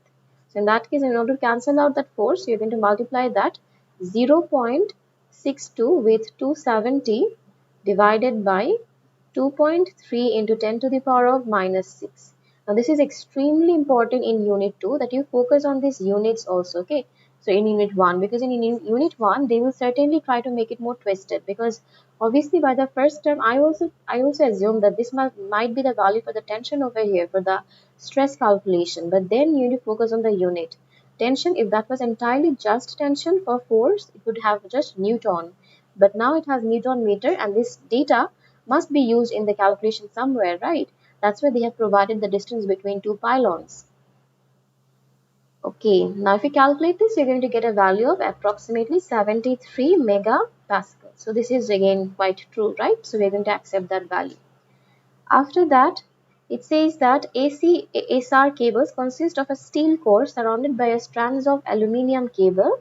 The extension produced due to tension for each strand of aluminium is 0.95 meter. So we need to comment why this ACR cable must consist of both a steel core and strands of aluminium cable. we should include a calculation as part of our answer. Now over here, in this case, it was entirely used for transmitting electricity, right, from one pylon to the other. Now, I do not want the pylons to extend over here. So I need to construct them in such a way so that the extension is overall very small. So it was already provided to you that the extension for the aluminum cable was 0.95 meter, right? So we need to find out the extension for that, what is this, for that steel cable now. Now again, I already understand that for your steel cable, right, the extension was, for your steel cable, the stress was 73 megapascal and hmm, stress was 73 megapascal, but for 73 megapascal, we can find out the corresponding, what? We can find out the corresponding stress, we can find out the corresponding strain, but we do not have the length over here. Sorry, we do have the length, right? Because length between two panels was 270 meter. That is the length for one cable in that case. So let's just find out that at what at 73, was that value we got for the previous part was 73 megapascal, right? So let's just find out that for 73 megapascal, what was the strain of for steel cable. For 73, this is approximately 70 we can consider. This is 70, right? For 70, this is approximately the first unit, which is what? 5 into 10 to the power of minus 4, right? In that case, from graph, I understood from graph I got that at 73 megapascal, strain was, yes, at 73 megapascal, strain was 0.0005, and using this I can find out the extension because the length between two pylons was 270. That means between two pylons we're obviously adding one cable over there, right? So in that case, length will be the 0.0005 multiplied with the 270, and you're going to get approximately 0.14 meter. So the extension for steel, this is extension actually. Therefore, extension for steel, we can write that over here, extension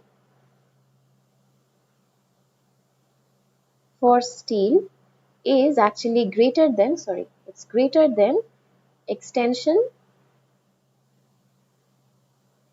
for aluminium, right? Now, again over here, what happens is that if now, for example, the main purpose of this in build-up of construction of cable using aluminium and steel was that I do not want it to extend, right? So over here, since now aluminium has lower extension, that means in combination, right? In combination of the two extensions, they will be like larger than like that of steel itself, and this will eventually reduce the total saggingness over here for the two cables. So you can understand that if a certain amount of tension was applied on this cable, the tension will be first wasted to extend the aluminium, which have a very smaller extension, and after extending the aluminium, they will move on to your calculation for steel. So we can now write, and again at the steel core they would have a higher extension, but that will not be a problem because by the time they will reach to steel, most of the tension will be wasted on to extend the aluminium wire, because aluminium cable has lower extension, right? So we can now write that the strain for aluminium is larger than that of steel. So steel is therefore used at the very center to like reduce the total saggingness or total extension over here. Oh wait, 1 minute. Aluminium was 0.95, right? Yeah, sorry. This will be actually less than, right? In that case, if we would have only made this cable entirely up of aluminium, then what would happen? The entire aluminium cable would extend at a very larger value for that whatever tension you're applying, right? But now over here, what happens that whenever I understand that okay, for a certain amount of tension, there has a for aluminium there will be a very large extension. We need to reduce the extension, right? But obviously we cannot reduce the extension if we're using that entire cable, like if we're constructing the entire cable with just aluminium. So in order to reduce the extension, I'm going to use a more stiffer material. and that stiffer material was steel, which has a lower extension now. So finally I can write that since extension for aluminium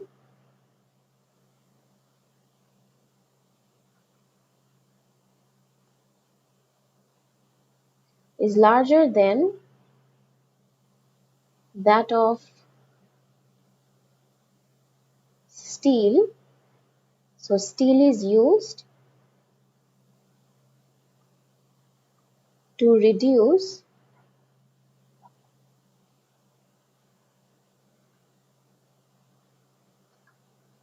the total extension, right? Okay. Now with this, your entire question for May 2020 ends. From other than this question, if you have any problem, then please refer your problems in our problem solving classes, and I'll obviously certainly try to solve those.